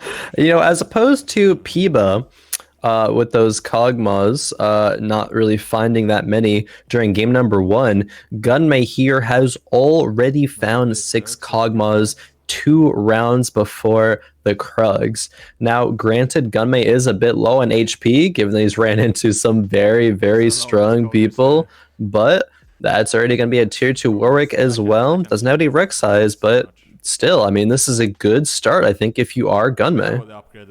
Yeah, impeeba going to be looking at this composition thinking, you know, he maybe should have employed the strategy of rolling into the Predators instead of not finding them.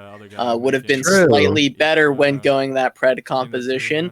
It does look like Gunmay may be going for the strategy of actually finding the Preds, and it's working out for him so far. Going to take down impeeba here. Yeah, damage HP, but he was 100 HP before that, but no longer. Yeah, another Kog'Maw. There's another Kog'Maw. See, of course, this is all you have to do when you're running Predators is just find them. Like that's how the composition plays out. You just find the Predator. That's it. That's all you have to do. It's crazy how this game, you know, sometimes you hit, sometimes you don't, and you know the dice, you know, the rolls may fall where they do, but fortunately up for Gunmay, you know, finding a lot of those Predators, at least for now. I mean, it could be a scenario where Gunmay is 2 Kog'Maws off after Krugs and rolls down and doesn't hit any. That's still a world, but you know, you can't be too upset about being 2 cogs away right now at this point. Just find them, Forehead. Like, he's doing just that. Yeah, of course. Forehead indeed, as he does take down Fluffy with his double Kog'Maw. Does have that Ludens already as well. Gonna probably try and look for one more of those as we go forward in this game. Not gonna find a Kog'Maw right away on the Krug roll. Is it a bug? There's no Kog'Maws in that roll. I don't get it. Yeah, I think this is kind of a misplay here from Gunmay. I think it would have been better if he did roll a Kog'Maw here instead. Agreed. But deciding against that one here on round 2-7. We'll see if he chooses to roll into a Kog'Maw on the next round instead. Pick that up. Might be okay overall. Just trying to lull his opponents into a false sense of security that he doesn't have the tier 3 Kog'Maw already. Yeah, it basically rolls 8 gold there between the Lucian and the selling instantly. Ooh, okay. Another half a Ludens there. Yep, half a Ludens. The sword not going to be built on anything right now, but it is time for the roll down turn for Gunmay here. Probably should pick up the 1 cost, just to have a higher chance of rolling the Kog'Maws. Just a small note there, but not going to be too detrimental. If not, just going to be rolling down this turn regardless. Find a couple of Preds there. There they are. There's the tier 3 Kog'Maw on 1 roll. See, I told you. Why don't you just... It's just a better strategy when playing Preds. Just roll the Kog'Maws. That's it. That's all that you have to do. It's not that hard. I mean, you just find them. right? And Gunmay taking my advice and just finds the Cogmoss on his first roll. He could sit on 40 gold right now with a tier 3 Cogmoss if he wants. Yeah, we'll probably be on 50 after this round, assuming that it results in or ends in a victory. Can sell the volley and the 2 Renekton's off. Yeah, what's up? Kog'Maw not going to be Zephyred there, and yeah, tier 3 Kog'Maw, bam, that's already going to be 2 dead units at the start of that fight. Yeah, I mean, the Predator composition works way better when you just find the tier 3 cog. And, you know, Gunmay understanding that goes ahead and finds the tier 3 cog on 3-0 and just able to pick it up, you know? That's disgusting. 50 gold, level 5, already tier 3 Kog'Maw. Granted, there's only 2 Skarners and 2 Rek'Sais, but this allows so many more options for the Predator player. They can choose to level up on curve. Like Gunmay could go to 6 right now, which yeah, does that, and it has as much gold as the rest of the lobby, if not more, if some players roll down here. Like, this is just so insanely strong here. It just plays the whole Wolf family here. Warwick and his two children there. Takes one Warwick out for the Mundo though. Is rolling down a little bit. Probably didn't even need to though. Don't talk to me or my pup ever again. Well, now it's just a same size doggo going in there with the second Warwick, but we'll see if these Predators are enough to take down IU, but we see a couple Assassins getting into the backline onto the Kog'Maw right now. He's going to have to try and take down these Dianas before they take him down. One more artillery coming down, but he's going to deal enough damage throughout the round to win that one for Gunmay, doing about 3k. Yep. Gunmay there, 3k Kog'Maw there. So the Kog'Maw positioning is a little suspicious, I think. You know, there is a world where it could be either Zephyred or Assassins can find its way to the Kog'Maw, and maybe the round is lost due to that. I would probably be more comfortable seeing that Kog'Maw in the back middle, as generally it traditionally is. And yeah, okay, that's close-ish to the back middle. So Gunmay opting to swap up that positioning a little bit there, which I think is a good move, recognizing there are multiple Zephyrs on, you know, those Inferno Hexes there. A little bit of an awkward position for those just over the course of the whole map, but running into Narkez here, who has that Kindred too. Yeah, this is the Kindred 2. Got 3 shadows already. Now it's just a matter of can the Kog'Maw outcarry the Kindred, and right now it's not looking like it, but as the health bars drop lower, the Kog'Maw becomes even more potent, and we're just going to have to see if this one more artillery can take them down. Does not hit onto the Kindred, and the Kindred's going to take down the Cog, and that's going to do it for that round. Gunmay going to lose to Narkez, but I think that's the only board that we expect to see Gunmay lose to right now. Yeah, I think that is very accurate assessment there. You know, as strong as Gunmay is, Narkez is a little bit stronger right now. Has that Zephyr in as well as that Kindred 2 and the Malzahar 2 for the 3 shadows. Super strong at this point here. We see what Gunmay is opting to go for, and it is going to be another vest, so that might be a bramble on the Skarner perhaps. I think another vest was there, but I'm not positive about that one. But either way, Gunmay in a very good spot. Think might be able to take a look at another board here, perhaps see what IU chooses to do, because IU is already below 50, and it's not even Wolves yet. IU has struggled, or did struggle in game number 1 to win game number 2 though, but a little bit of, you know, that boo action, that rubber banding, going from, you know, bottom of the pack to top of the pack here and back down to the bottom. We'll have to see what IU decides to do here. Does have a couple of Shadow, a couple Inferno with the Senna in. Yeah. Tier 2 Kiana as well with the Locket. Has a couple other Kianas, one on the bench and one in the shop. Probably not going to be a Tier 3 Kiana though. But a lot of other units though. Has 6 Dianas total. 1 Diana opting to remain on the bench here. Facing up against Humilis, who has a Tier 2 Azir. That's going to be pretty strong as well. And that's Amumu. And Justice on that as well, and the Amumu going to get that Curse of the Sad Mummy off, getting a pretty big stun, but the Azir going to pump out plenty of damage with these Sand Soldiers, the Zyroplants as well doing work, and that's going to be the round there for Humilis. IU going to drop even lower. Yeah. Unfortunately for IU. I mean, I think IU's strong here. It's just that the rest of the lobby, at least who IU's running into, happens to be stronger. Another Diana there. Maybe we'll end up seeing a Diana 3. Hell, maybe a Kiana 3 as well, as the Kiana from the shop was purchased there. Has 5 Kianas so far. Only a Scion 1 for the front line there, though. Not gonna be too strong. You definitely needs to find some upgrades after the Wolf round between the Kindred and the Scion, who are probably the most important parts of this composition.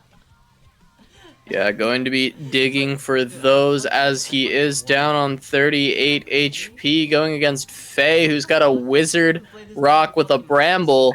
Gonna be dealing a lot of damage here in the front line when it gets that Unstoppable Force. Gonna be jumping all around with the double cast, going back and forth across the entire board. The Unstoppable Force gonna be taken down.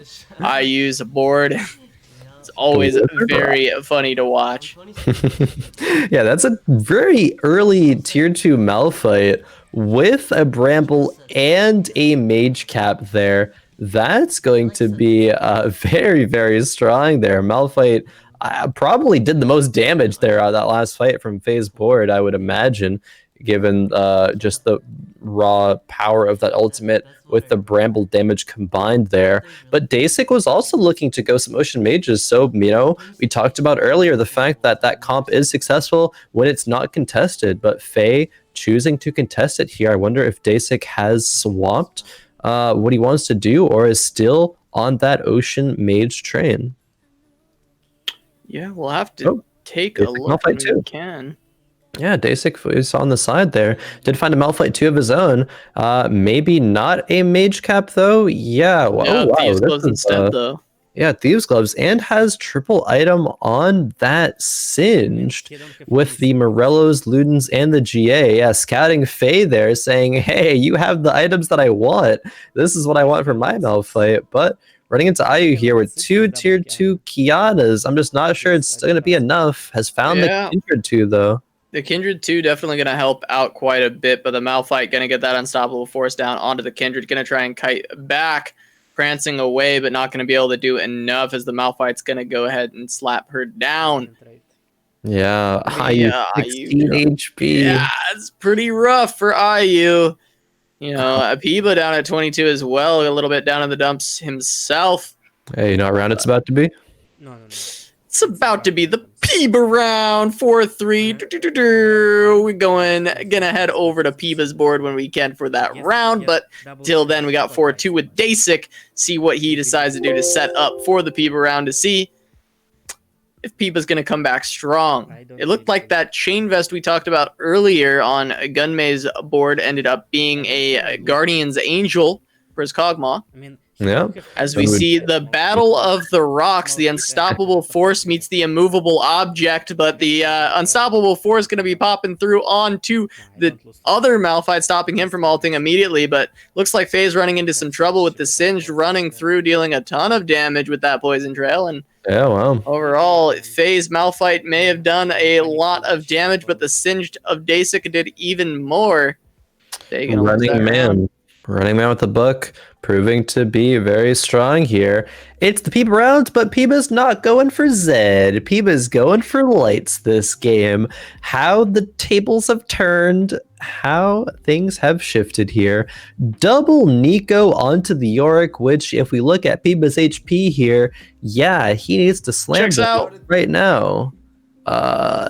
Man, these items are, I mean, Trap Claw on the Aatrox, GA and the Yorick is good, Light on the Azir is good, but doesn't even have a Rage Blade yet. Peeba may fall to Narkez here even, potentially. Let's see. Yeah, I mean, that Kindred, of course, very early to be tier 2, but at this point in the game, that's less of a problem. Still quite terrifying, though, as the Lunar and the Shadow buffs popping off onto Narkez's board, but the Azir is still cranking out plenty of damage, going to take down the Senna, and finally take down the Kindred, and Peeba's going to stay alive. I think very important were those Nikos onto that Yorick, allowing to have quite the strong front line. Yep, indeed. Yeah, there's the rod for the Rage Blade Azir, so Peeba's going to be even stronger now. But yeah, 5 HP is not too much to work with here. Peeba probably not needing to roll anymore for upgrades, probably just wants to go 8 to be able to fit Lunars in, I believe, or Summoners maybe, because he is a Azir carry. So perhaps going to find an Annie or a Zed or just any other summoner really to enable that buff. The Yorick minions benefiting from that and the Azir soldiers benefiting from that is going to be some of the strongest things that impeeba can do right now. Yeah, we'll see if this is enough to hold on. Faye down at 10, or not Faye, sorry. Aya down at 10 HP, and Faye at 20. Also quite low, but impeeba sitting at 5. There's such a gap between Faye's HP and Fluffy's HP. You know, Faye in 6th, currently 20, and Fluffy in 5th with 50 HP, 30 HP gap there. And, you know, the HP gap between Fluffy and Deisik up at first is only 15. So these bottom 3 players will have to do something in order to not go out here. Versus impeeba, we could be losing one now. The double Kiana, quite a few items there going on to the Azir in the back, attacking quite fast with the Ginsus, and the light buff going to rip through the composition, and that's going to be it for AU. impeeba going to be strong enough. Yeah. IU's going to go down, but Faye also going to take a little bit of damage here. Maybe not. Well, no, seems quite likely that the take her down there, but she's going to drop down to 13, still hanging on. Still hanging on indeed, just as impeeba is. You know, impeeba on a 2-win streak now that is 0 perfect items, if not very close to it. That Leona 2 is already on the bench waiting to be played there. Lunars with lights is very strong because light composition will last for a very long time, especially with the Yorick having that GA. Lunar will be able to buff up that Azir in the back and have him deal a lot more damage. See Fluffy here at that Twitch too. Twitch was buffed a little bit. But impeeba versus Faye, we could lose someone else again. We've got the light buff versus the Warforged Wizard casting Catapult on itself, and it goes in. That's a deep cut there, but she's going for the attacks on the back line here. But the Azir, quite powerful with all those light buffs and all the attack speed going ham on Faye's composition, and that might take her out. impeeba just slaying people that move his position up, taking out Aya and then taking out Faye. Ruthless is impeeba right now, saying, I'm not going 8th again. I'm clawing my way back up, clawing his way to top 4, or at least trying to. There is still a 34 HP gap between impeeba and Humilis here. Narkez and Fluffy very, very close as well to that. But impeeba's strong. You know, he hit everything. He double Nico'd the Arc, and here he is, at least in 6th place here. Couple of swords here. A Shojin, maybe, per something. Maybe for the Arc. Yeah, we'll have to see where that goes. Maybe for the Karma. Rolling is impeeba now as well. Trying to find something. Yeah, there goes that Leona into the fray. They're giving a couple Warden buff and that Lunars as well. That Shojin would be very nice on the Azir, but the Azir already is going to be capped at 3 items right now. And not many other upgrades. I mean, impeeba's, yeah, again, impeeba's kind of capped right now. Shojin on the Karma. Yeah, try and help get a couple more shields onto the Azir, trying to get that buff out faster. The Azir going to get the Sand Soldier onto the enemy Karma, and the Nami putting out a lot of damage, but the Twitch in the back going to rat-a-tat-tat pop the Death Blade, and the Ginsu is going to do quite a bit of damage and going to take down impeeba. The Azir kind of just walks forward and goes down, not putting out enough damage. A little bit of fight RNG, not looking so good for impeeba there. He's going to drop down in 6th place.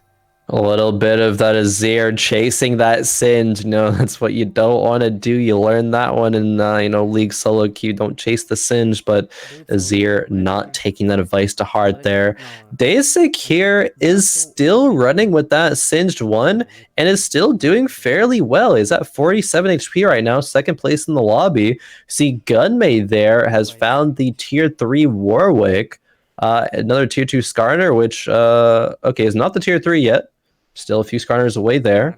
But Deisik running into Narkez here. The EU boys go on at it. Yeah, going to be going against each other here. We still have that Kindred putting out a ton of damage for Narkez, doing a lot of damage over onto Deisik, and Deisik's looking like he's going to fall here too. Narkez going to take a good amount of damage to his face, dropping down to 33, as that Singed is still doing a lot of work as a tier 1 unit. If he can find that tier 2, I think Deisik's in a really good spot. Yeah, I think so too. It's interesting that he's running 4 Oceans along with that Singe, because Singe being the main source of damage, the main carry, Singe does not benefit, of course, from additional mana from the Oceans. He just is a running man. He doesn't care about much in the world. He's just spreading that poison, spreading that Morellos. We see Gunmay here, level 8, rolling for some upgrades, probably trying to find that Twitch 2, Tarek 2, and the Skarners here. But hell, just throws in an Olaf 2 there, I guess, for the Glacials. Doesn't have Berserkers in, though, but maybe will in the future. Yeah, just kind of a powerful front line, allowing this Kog'Maw to get some time, but getting stunned up by the Kiana and then ulted by the Nautilus Dredge line, and then the Unstoppable Force from Malphite, not really letting the Kog'Maw play the game, but the rest of the comp is strong enough. The Gunmay able to win the round, taking down Deisik, and Deisik has hemorrhaged so much HP in the past 2 rounds, dropping down to 7. Yeah, I think Deisik's gonna be eyeing that Singe, trying to get that Singe too. No, goes to the Mage Cap, actually. Maybe he's gonna swap over to something else here. On the other side, that is Gunmay picking up that Singed. Probably will be running that, maybe? I'm not sure, actually. Wonder why he decided to pick that up, if not to play it. Fluffy deciding what item that he wants there. Has last pick on that carousel. That's true. That's a good item, actually. Looking at Deisik here with that Mage Cap. What is he opting to do here? May decide to play 6 mages. I mean, sold the Singed, is trying to find the brand too, but didn't. Slaps the Mage Cap on the Annie. That's only an Annie 1 though, but perhaps the double Tibbers will be able to do something. Those are really good items on that Thieves Gloves Malphite here. Bramble and a Redemption. Can't ask for too much better than that one.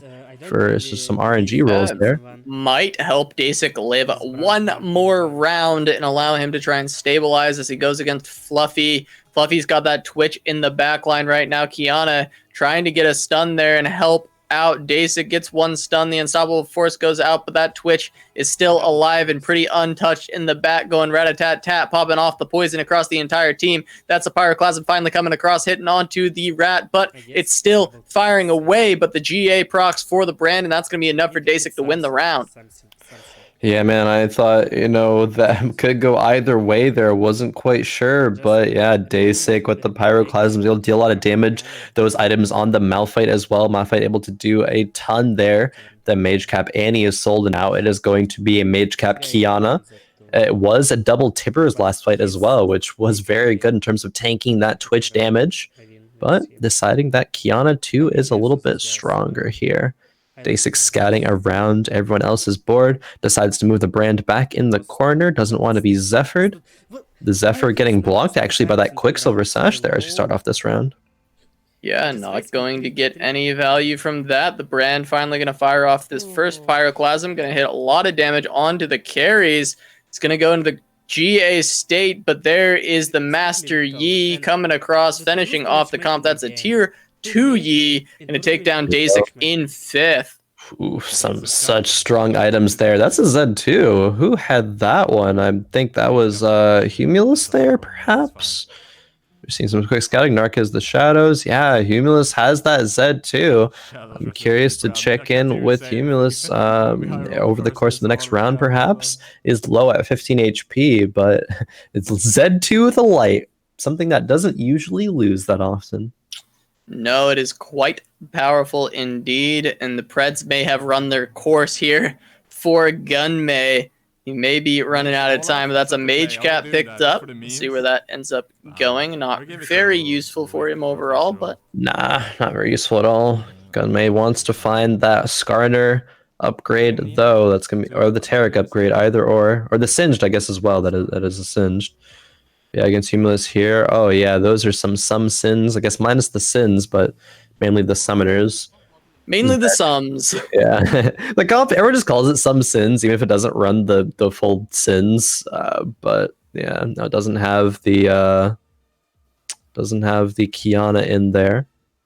Swapping around some positioning here. Going to be up against Fluffy with that Twitch.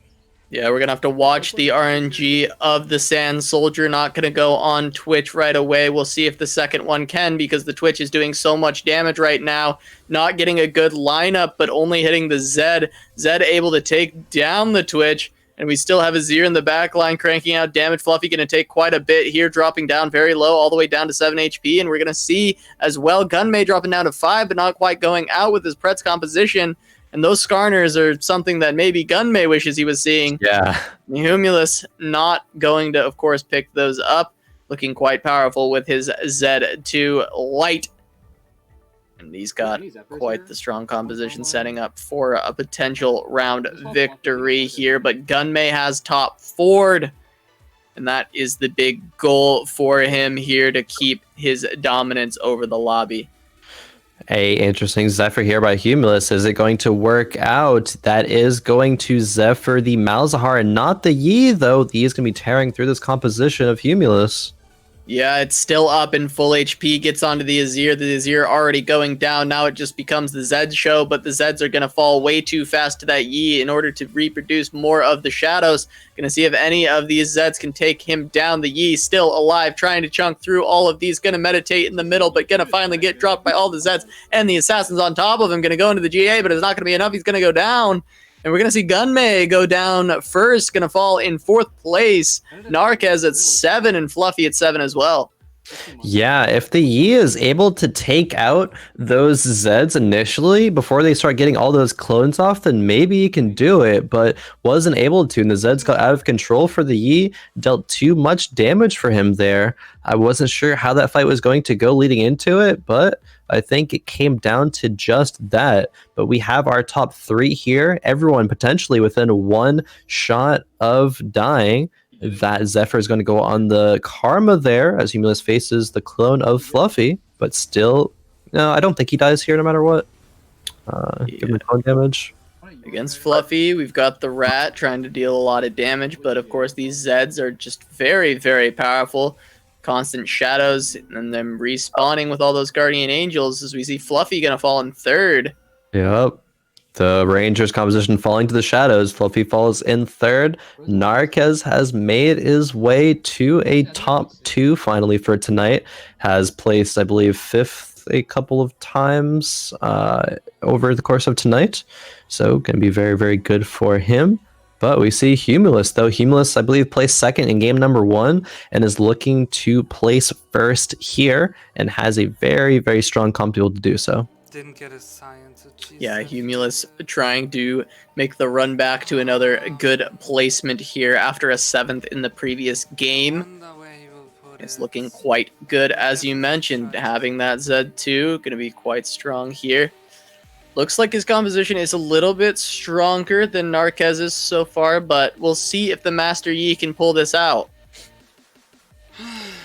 Let's see, dodges the Zephyr with the Master Yi at least. Yeah, it goes on to the Kindred, but the Master Yi still up, getting stunned by the Curse of the Sad Mummy. Going to take down the Leona right away, goes on to the Yorick afterwards, gets onto the Azir, going to finally take him down. Now it just comes down to the Zeds, and I don't think there's enough shadows made so far that the Yi can't handle it. They're going to go into those Guardian Angel states, but the Yi going to chunk through the rest of them there, and Narkez actually going to turn this around and beat Humilis here, taking 1st in the lobby. The tier 2 Master Yi proving how powerful it is yet again. Of course, Shadow's taken another game here. Master Yi 2s are decimating. I mean, the classic, almost like Exodia-esque composition is that Z2 with light, but it is not strong enough, or at least wasn't strong enough that round, to get through that Yi. Shadows, man. They're pretty nuts. We'll have some updated scores here in the second, but I believe with Gunmay securing another top 4, yeah, going to still be in 1st, but Humilis, the other new player, or a other new player here tonight in Fight Night Rising, closing the gap, now is only 3 points away from Gunmay here, guys. Yeah, I mean, he has definitely closed ground on Gunmay's commanding position that he held prior to this round. Going from second to seventh, the second is Humilis, getting up to 28 points on the night so far. And a 3-point separation is not that huge here. It's very important if Gunmay wants to hold on to this, that he does place well in this game. Very, very much so. As we get right underway into game number 4. It is another Inferno map for 3 games in a row here. So we're not going to see any clouds or oceans tonight here, actually. Some of the least diverse maps for the elements we've had over the course of Fight Night. But Humilis here, you know, as we've said, within striking range. Technically, I believe Narkez is as well. Can Deisik win? If Deisik gets 13 points, he can be, or Fluffy actually can be at 36. And yeah, Gunmay could go 8th and get 3 points for 34. So yeah, technically, there are at least 5 players who could secure victory here tonight in Fight Night Rising. We'll have to see where it ends up, though. Yeah, it would require quite the miracle run, the full reversal, but it is possible. And we've seen crazier things happen on Fight Night already, so we're going to have to see how this lobby shapes up. We'll have to see if Impeeba actually goes the Impeeba comp one time tonight. It's definitely been a big shift from his previous appearances, and really it hasn't worked out, him going these different compositions. Yeah, I think he did go for it last game, I believe. Was it last game? It was one of these games. He had the Singe 2 and the Zed, but wasn't able to find the Z2 and got eliminated. It was either game 2 or 3. I actually don't remember what he went last game specifically, but yeah, maybe he will try to do something different again, but maybe we'll fall back to that comfort of the Impeeba comp. It has worked quite well for him, but also has resulted in some 8th places, though. Impeeba could still find his way into the top 4, maybe to get some money for tonight. I'm not sure if top 3 is possible, but perhaps it still is. Yeah, it'll remain to be seen here if Impeeba can make the comeback, but for now we're going to keep our eyes on Gunmay. He is our point leader currently, and he's sitting on a couple of bows and a needlessly large rod. Could be a Ginsu's. We've seen that item quite a bit tonight. Yeah, we have mostly on Kindreds and Azirs, but other champions can utilize those items very effectively as well. You know, Twitch or Rangers can, Twitch and Ash both utilize that. Honestly, Olaf could utilize that as well, but speaking of Olaf and Gunmay here, Mino Zerx does like to go Zerx. That could be an RFC as well, potentially, for an Olaf in the future. I think he's probably the most reliable one. Yeah, it could indeed. Of course, Gunmay has gone Zerx already tonight. We'll see if he decides to go for it once again. So far, not really much of a direction on the bench. We'll have to wait until the next round to see if any of these pairs get hit. And there's the Renekton and the Kog'Maw, yeah. Maybe some Predators. There's a Rage Blade or half of a Ludens, depending if Kog'Maw is going to be the route here, but I'm not sure that's going to be the case. Probably just playing those units right now because they are upgraded. Couple of Vlads, though, and a Syndra. Potential for Ocean Mage here, as Deisik and Faye wanted to go last game, but both players actually went bottom 4. Yeah, Faye went 7th there, and I believe Deisik went 5th. Yep, during the last game. So maybe due to them contesting each other, weren't able to find the units that they wanted as quickly as they may have liked to find them. Yeah, for sure. And we go into this fight here, and Gunmay gonna probably take down Faye here. Tier 2 units, very strong early on. Yeah. As the Kog'Maw and the Renekton. The Renekton healing up just enough to be able to tank the rest of those woodlands there. Ooh, that's a roll there from Mino Zerx, finding some Zerx and the Orin for the electric pairing. Not too bad there, as over 20 gold as well. Could technically be on 30 gold if all of those bench units are sold and he wins the round and he gets the 3-cost unit from the carousel. I believe that checks out in terms of math. Yes, it does. Could sell the Kog'Maw though, but probably will opt to keep running this Kog'Maw as he does to win the round. Potentially. Did you find which I think he will here. Yeah, Jinx carry. Yeah, so far looks pretty good here for Gunmay.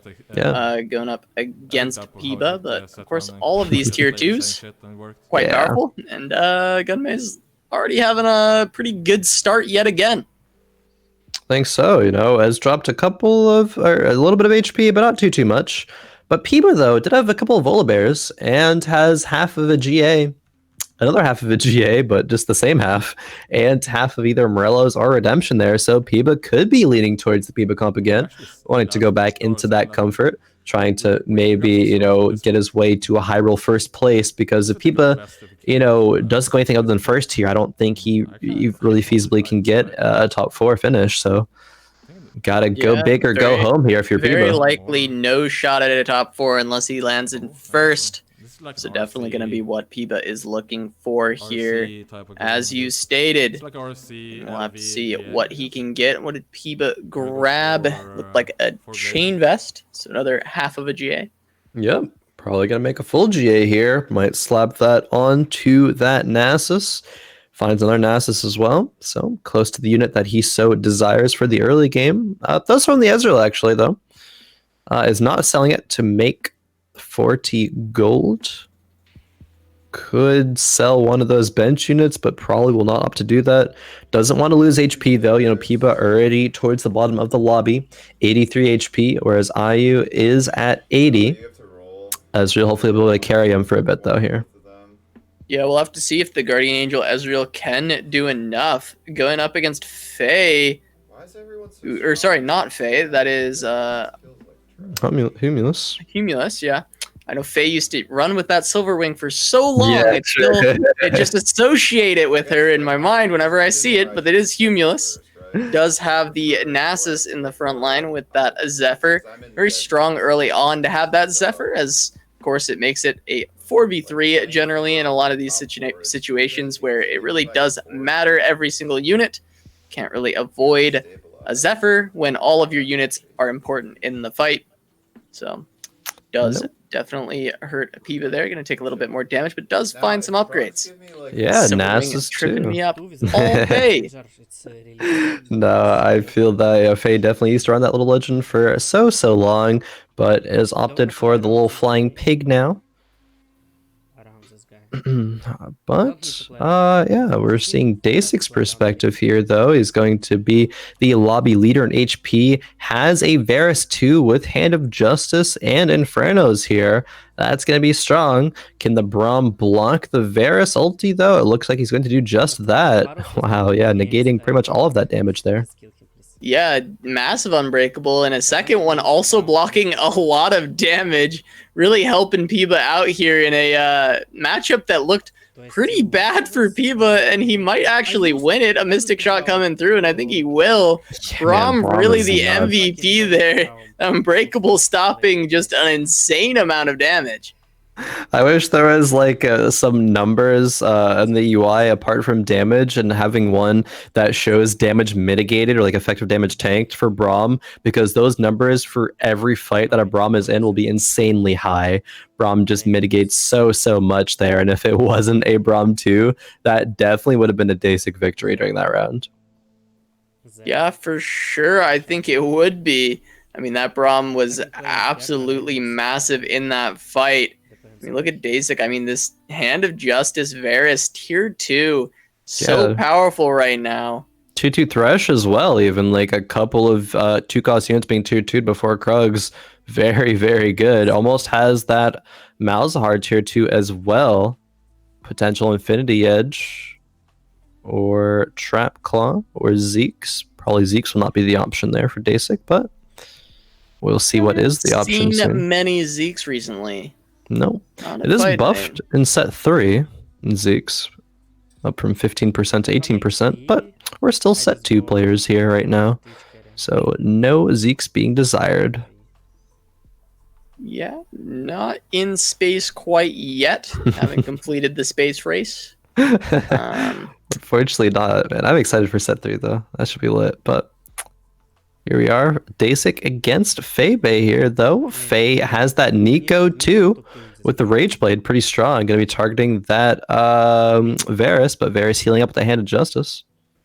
Yeah, staying alive and going to be dealing some damage over to Faye. Yep. If that Dropping was to not 76.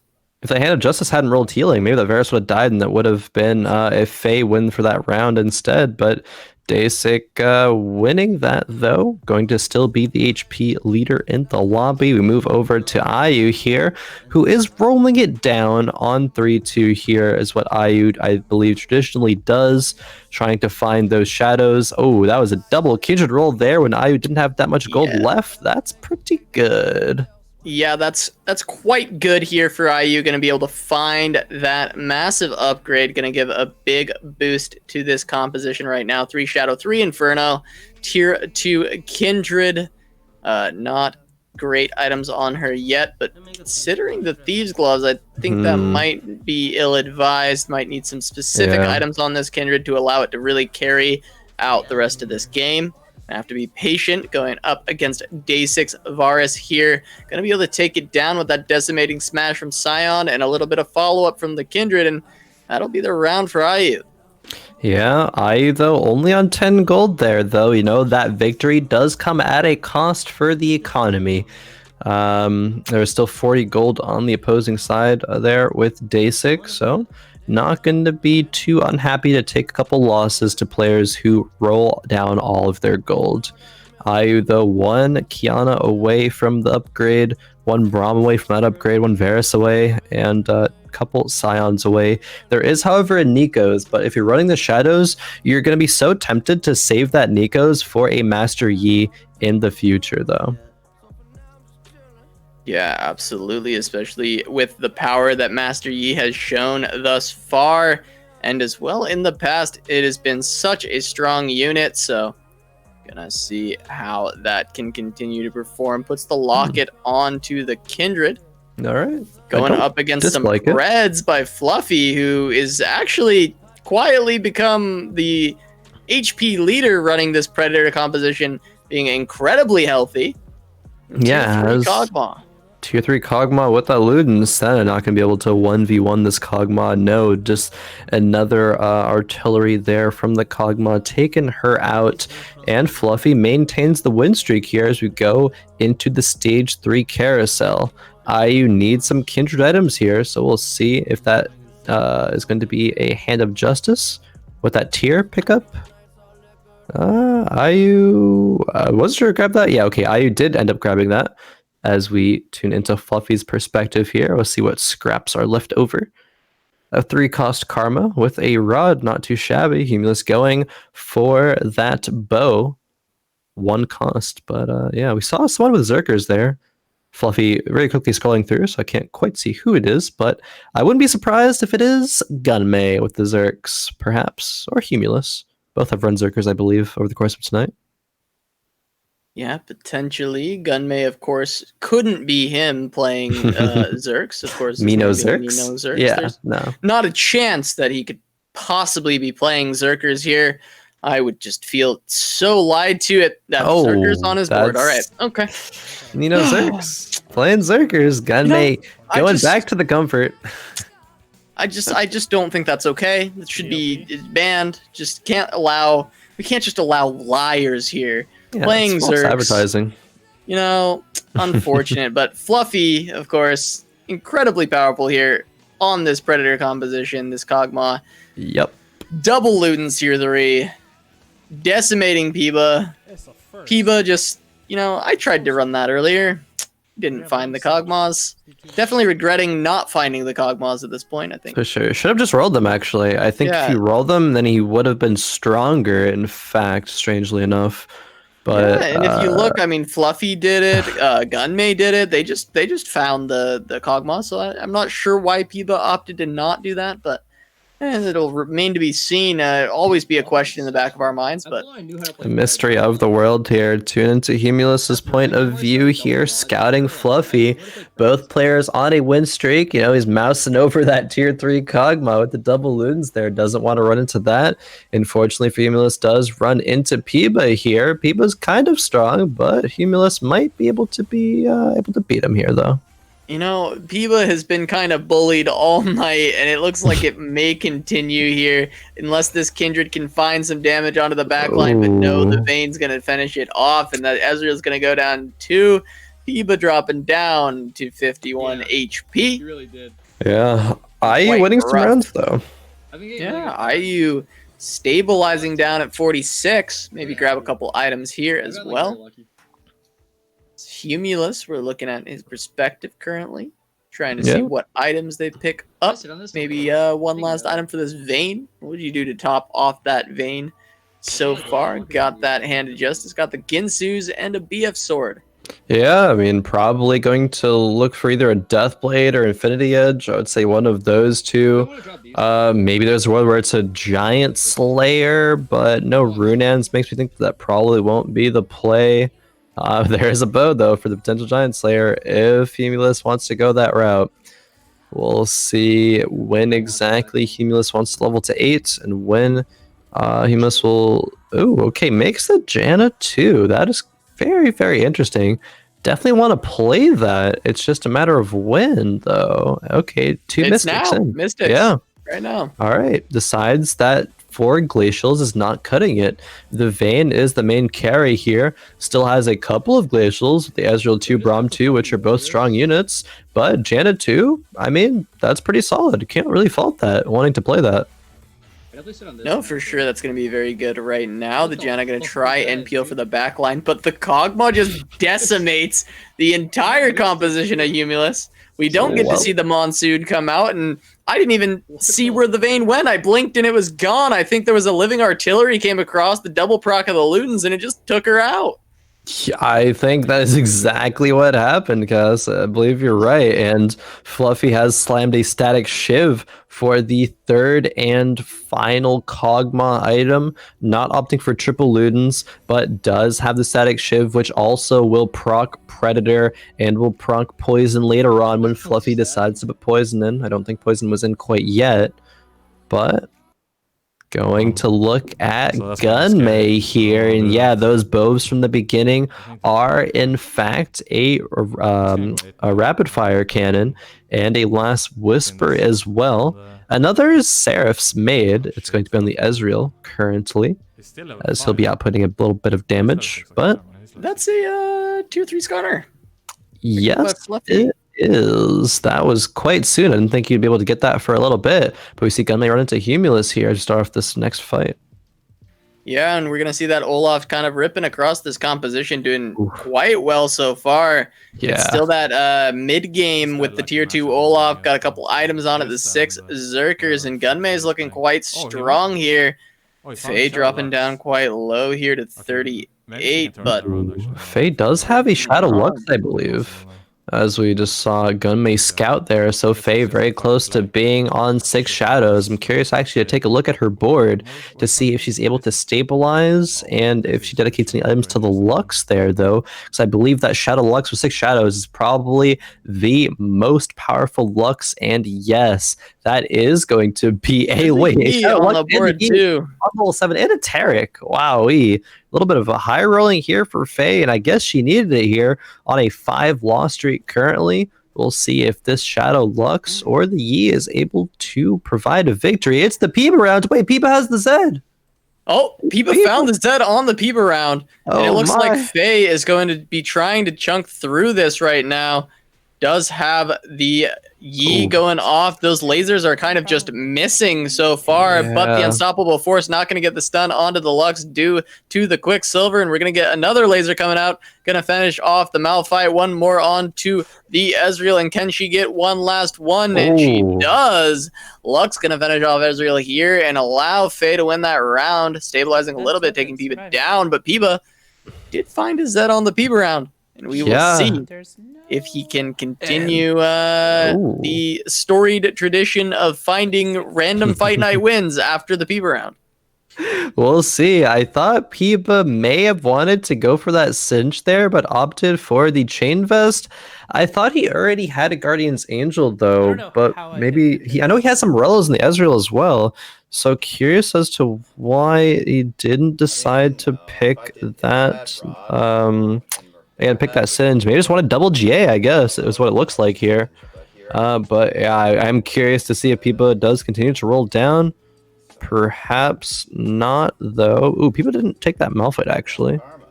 Okay, finds. Karma. Yeah, Karma. I was rolling for the Leona. He didn't have Leona in yet. What? The Lunars will be very, very good. Still rolling, though. 10 seconds. Needs to put 3 units in here. Gonna go for the Mystics. Leona will be the last one there. Lunar, gotta slam some items.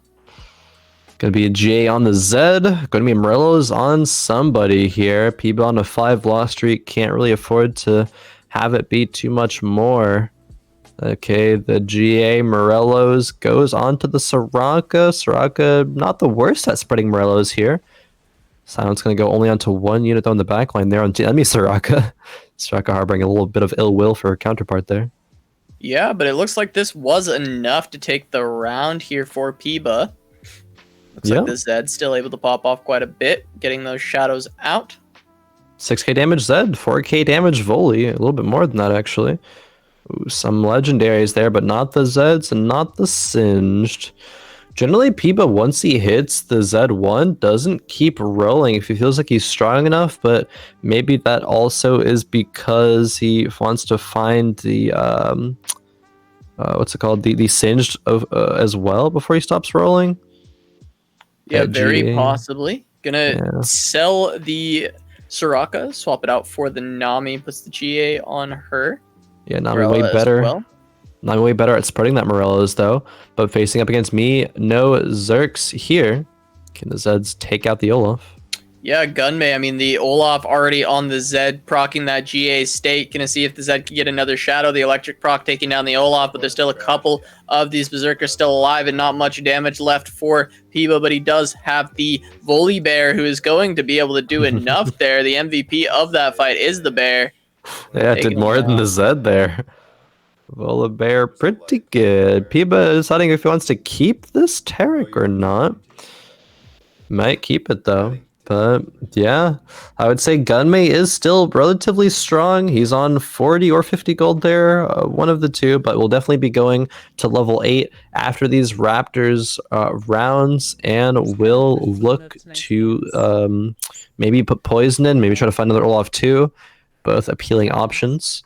Faye on 6 HP though. This Lux has not been able to carry as she has required it to be able to on a 2 loss streak currently. But yeah, need to find some items for Master Yi here on this Raptor round. Yeah, that's not gonna do it yet.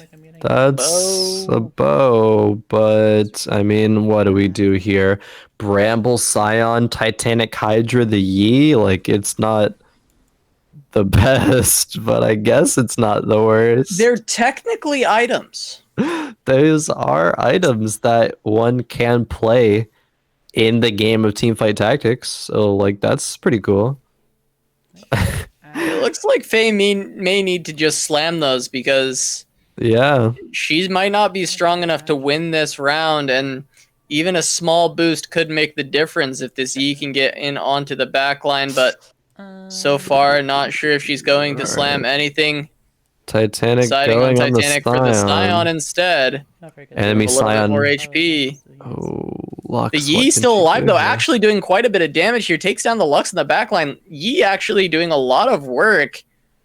Gonna take down IU. Faye gonna stay alive, but unfortunately now has a Titanic Hydra. Yeah, you don't want to see that one, but desperate times call for desperate measures, and being on 6 HP is a very desperate time if you are Faye, opting to put in the Ashe over the Leona, wanting that extra tankiness for the Taric, giving him crystal buff. Mystics, though, going to be also on the mind of Faye. That's Wow, another 3 Yi. Nocturnes, massive. Can finish out the blender composition. Oh, wait, that was like 6 patches ago. All right, so... Yeah, the Master Yi too. Oh, that's actually massive. Winnable? Still no items for it. That makes me No. think maybe not winnable, but we'll see. Winnable for sure. Gonna see if the meditate comes out. We're gonna get a lot of damage from the Yi following this. He starts to pop off a little bit, going to take down the Leona, but gonna get stunned up by the Jack. Gonna fall down here very quickly, getting called down by the Lucian, and we're gonna see a laser come across. Not gonna be able to finish off anyone here. Finally gonna take down the Squad, but not quite enough. And Faye is going to drop in 7th place here. She had a very strong start to this fight night, but just could not find any purchase in the last few rounds. And we're going to see impeeba fall in 6th as well. Wow, Probably his worst performance out of fight night so far. Not really putting anything together this week, but he's been a legendary participant in the past. So we'll forgive him for this one, and we'll see him back in a couple of weeks. Pays his dues. Yeah, not gonna be in next week though. It's gonna be strange with a fight night without impeeba. But focusing more on this game, 3 players have fallen, and there's going to be a few more to go. Humilis here on that win streak with the Azir carry, 52 HP, facing up against Narkez here. Narkez could fall. Yeah, Narkez definitely looking to be in a bit of trouble. The Azir untouched in the back line with the Sand Soldiers coming up, pumping out all the damage needed. And there's just a Yorick standing, and it's going to fall as well. And Narkez is definitely going out here, falling in 5th place. Yep. Gunmay looking to be in a little bit of trouble at 23 HP, losing yet another round on those Zerkers, but maybe starting to fall off a little bit. Not sure if he can hang on too much longer, but a top 4 is going to be quite good for him, boding well for a victory. But Humilis is still in, and that's the one nipping at his heels. Yeah. Oh, man. Gunmay, as you said, another top 4. I'm just taking a look at the scores here. Humilis is 3 points behind Gunmay. If Humilis wins this... Oh man, I don't know what the averages of the scores will be. There might be some tiebreaker scenarios here going into the placements, but in order to have a chance to win, Humilis needs to score at least 3 points above Gunmay in this game here. Yeah, I mean, if Gunmay goes out in 4th, it really opens the door for Humilis to win, as he would only need 2nd or 1st place. So Humilis hoping that he can knock out Gunmay, but right now Gunmay fighting back directly at Humilis, trying to get some damage down onto his counterpart. The Azir in the back line with these Sand Soldiers doing so much damage, but the Olaf is enough, and Gunmay gonna hang on, able to deal some damage to the one directly threatening his position in 1st. And Deisik gonna lose quite a bit of HP to Fluffy here. Basically, it seems like the whole lobby wants to avoid Fluffy, while Humilis just wants Gunmay to run into him. Yeah, Gunmay, clawing at his way for tournament victory here, says Humilis, I know that you're in striking distance. I want to be the one to take you out, so you're not a threat anymore. But we do see Fluffy going against Humilis here. Can Fluffy also chip away at Humilis, though? Yeah, it looks like Humilis is going to be struggling against this Kog'Maw, but the Tibbers does come down. That's going to be able to tank up quite a bit of damage for the Kog'Maw, while the Sand Soldier gets in the backline and takes him down. Now it's finally the Sand Soldier fighting that Skarner, but spawns one all the way next to Fluffy, but you can't attack the little legends directly, unfortunately. Still going to be enough, and Humilis going to take that round. Not actually going to take damage, but Deisik goes out in 4th, and that may secure it, but there could be some weird tiebreakers that can still happen, so we won't call it yet for Gunmay versus Humilis. But Humilis needs to secure 1st place now and needs Gunmay to fall in 3rd for there to be a chance at tiebreakers. And we'll see if that can happen here, because they have to get through Fluffy's Predators, but the Predators are slowly starting to fall off a little bit here towards the end of the game. Yeah, a little bit, but Fluffy going to be leveling up to level 8 soon. Going to be finding an Ash too. That death cap not going to be the best here for Fluffy. Probably put down the Ezreal for now, or the Mundo perhaps, Come on. but We need it. we Actually do wanna win, we see need it. Gunmay Fuck. here going level I 9. don't get it.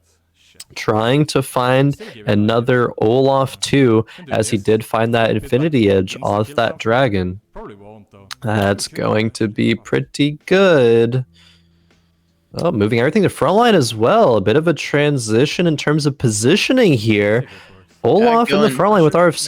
field's over. Going aggro onto the Predator comp here. Gonna see if these Olafs can proc off very quickly. We do see the Kog'Maw in the back line getting dove down, but not gonna be able to take too much damage here. Now the Olaf's trying to pop off, do a lot of damage, but it does look like this may be it for Gunmay. He may go down in third to these Predators. That's a lot of damage going down to 1!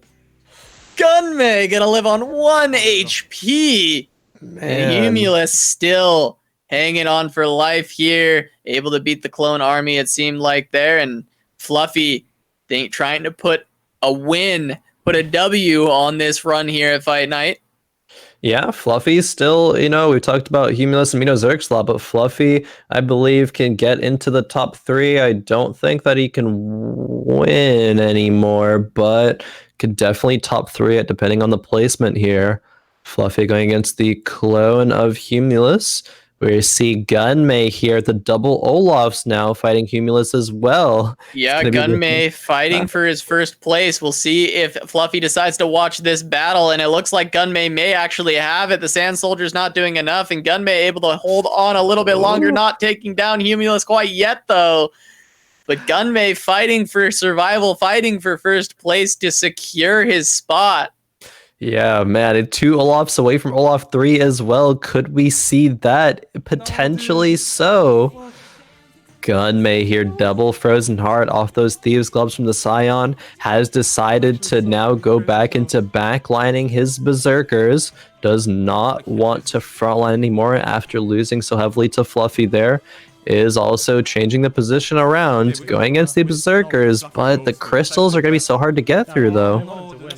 Yeah, going here against the Preds of Fluffy. This is the clone army. Gonna see if he can get through. Gets through the Taric right away, but this is a very tanky Skarner in the front line. The Bramble Vest popping off, taking down a lot of the Berserkers here. And the Kog'Maw still alive in the back, just pumping out the damage. Gonna be able to take down Gunmay. And he does fall in third.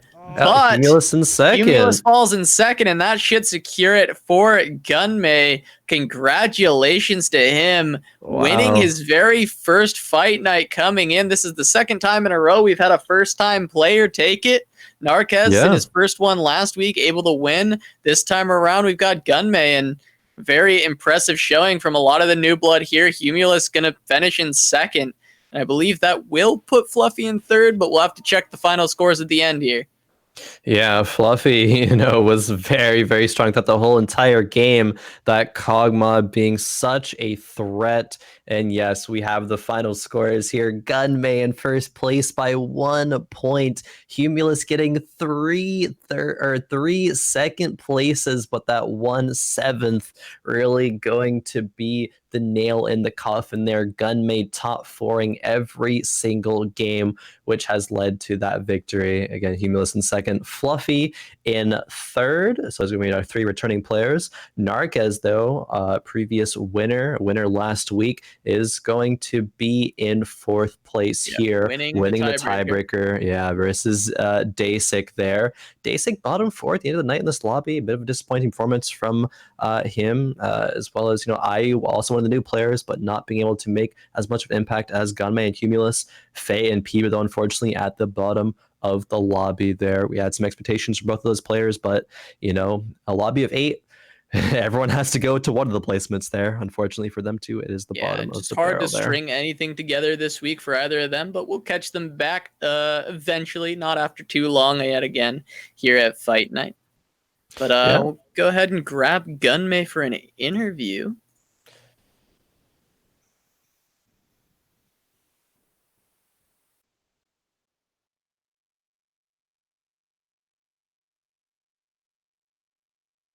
All right, going to be getting this interview underway shortly as soon as we can grab Gunmay in here.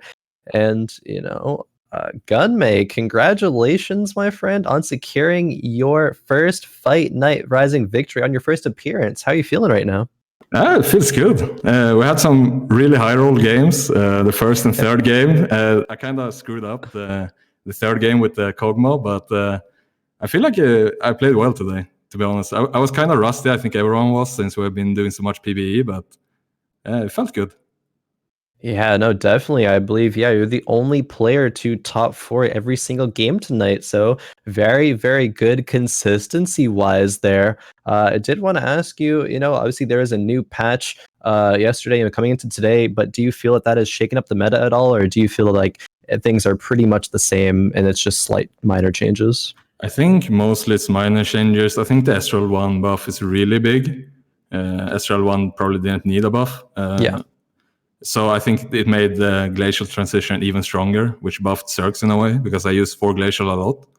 I feel probably mages become better as well, because I believe Sire got a -10 mana cost buff.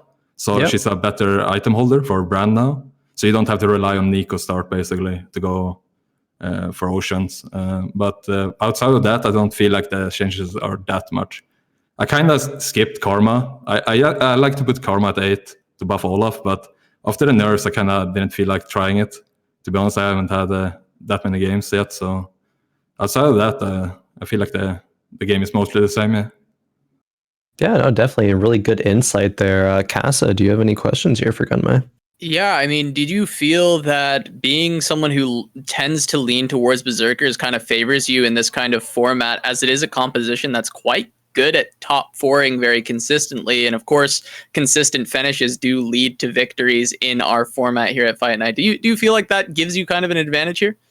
I think it for sure is a comp that works really well with a tournament format where there's multiple games in a row, since like you said, it's a good comp to top 4 with. So I went into it like playing Zergs if I got a good start with it, and was gonna flex if I got a bitter start for something else, but for sure it lets you like flex into it very easily and maybe secure a top 4 even though you don't have a good start for anything else, especially for me that plays it a lot, so it kind of like it goes automatic, if that makes sense. So but I had already in mind if I get a good shadow start or something else, I will flex to it instead of just going Zergs every game, and that's what happened first game, right? I had an insane shadow start. Like I think that's fair to say. We'll see. Yeah, insane high roll. Yeah. So and I had an insane gold start as well. I believe I had 20 gold starts, so it was just a free first almost. I feel like as long as I played it properly, and I feel like I did. So. Yeah, I think so. I mean, it ended up being a first place. All the pieces kind of came together for that. And, it was very good, being able to be flexible there. Obviously, you're very well known for playing those Berserkers, but, not quite a one trick there. And I think that really goes to show, why you've come out first place in this Fight Night here, being able to recognize all of those options. So just congratulations again here, Gunmay. Casa, do you have anything else? No, I mean, that's all from me. Just congrats, man, on coming in on your first one, taking the W, and we're really excited to have you back next week for another shot at kind of holding on to your title. Yeah, I look forward to defending it. All right, that will wrap it up here for us on Fight Night Rising. Congrats again to Gunmay, but we will have one more week of set 2 before we move on to set 3. It's been quite a fun time here, Casa, casting alongside you, of course, always. I believe that'll about do it. Casa, why don't you send us off here? All right. Well, thanks again to Jules. Thanks to everybody for coming in and watching. And shout outs to Gunmay again for his victory. We will see him joined by Humilis and Fluffy next week, yet again with another cast of 5 more players coming in for Fight Night Rising. And we hope to see you all there. Thanks again and good night.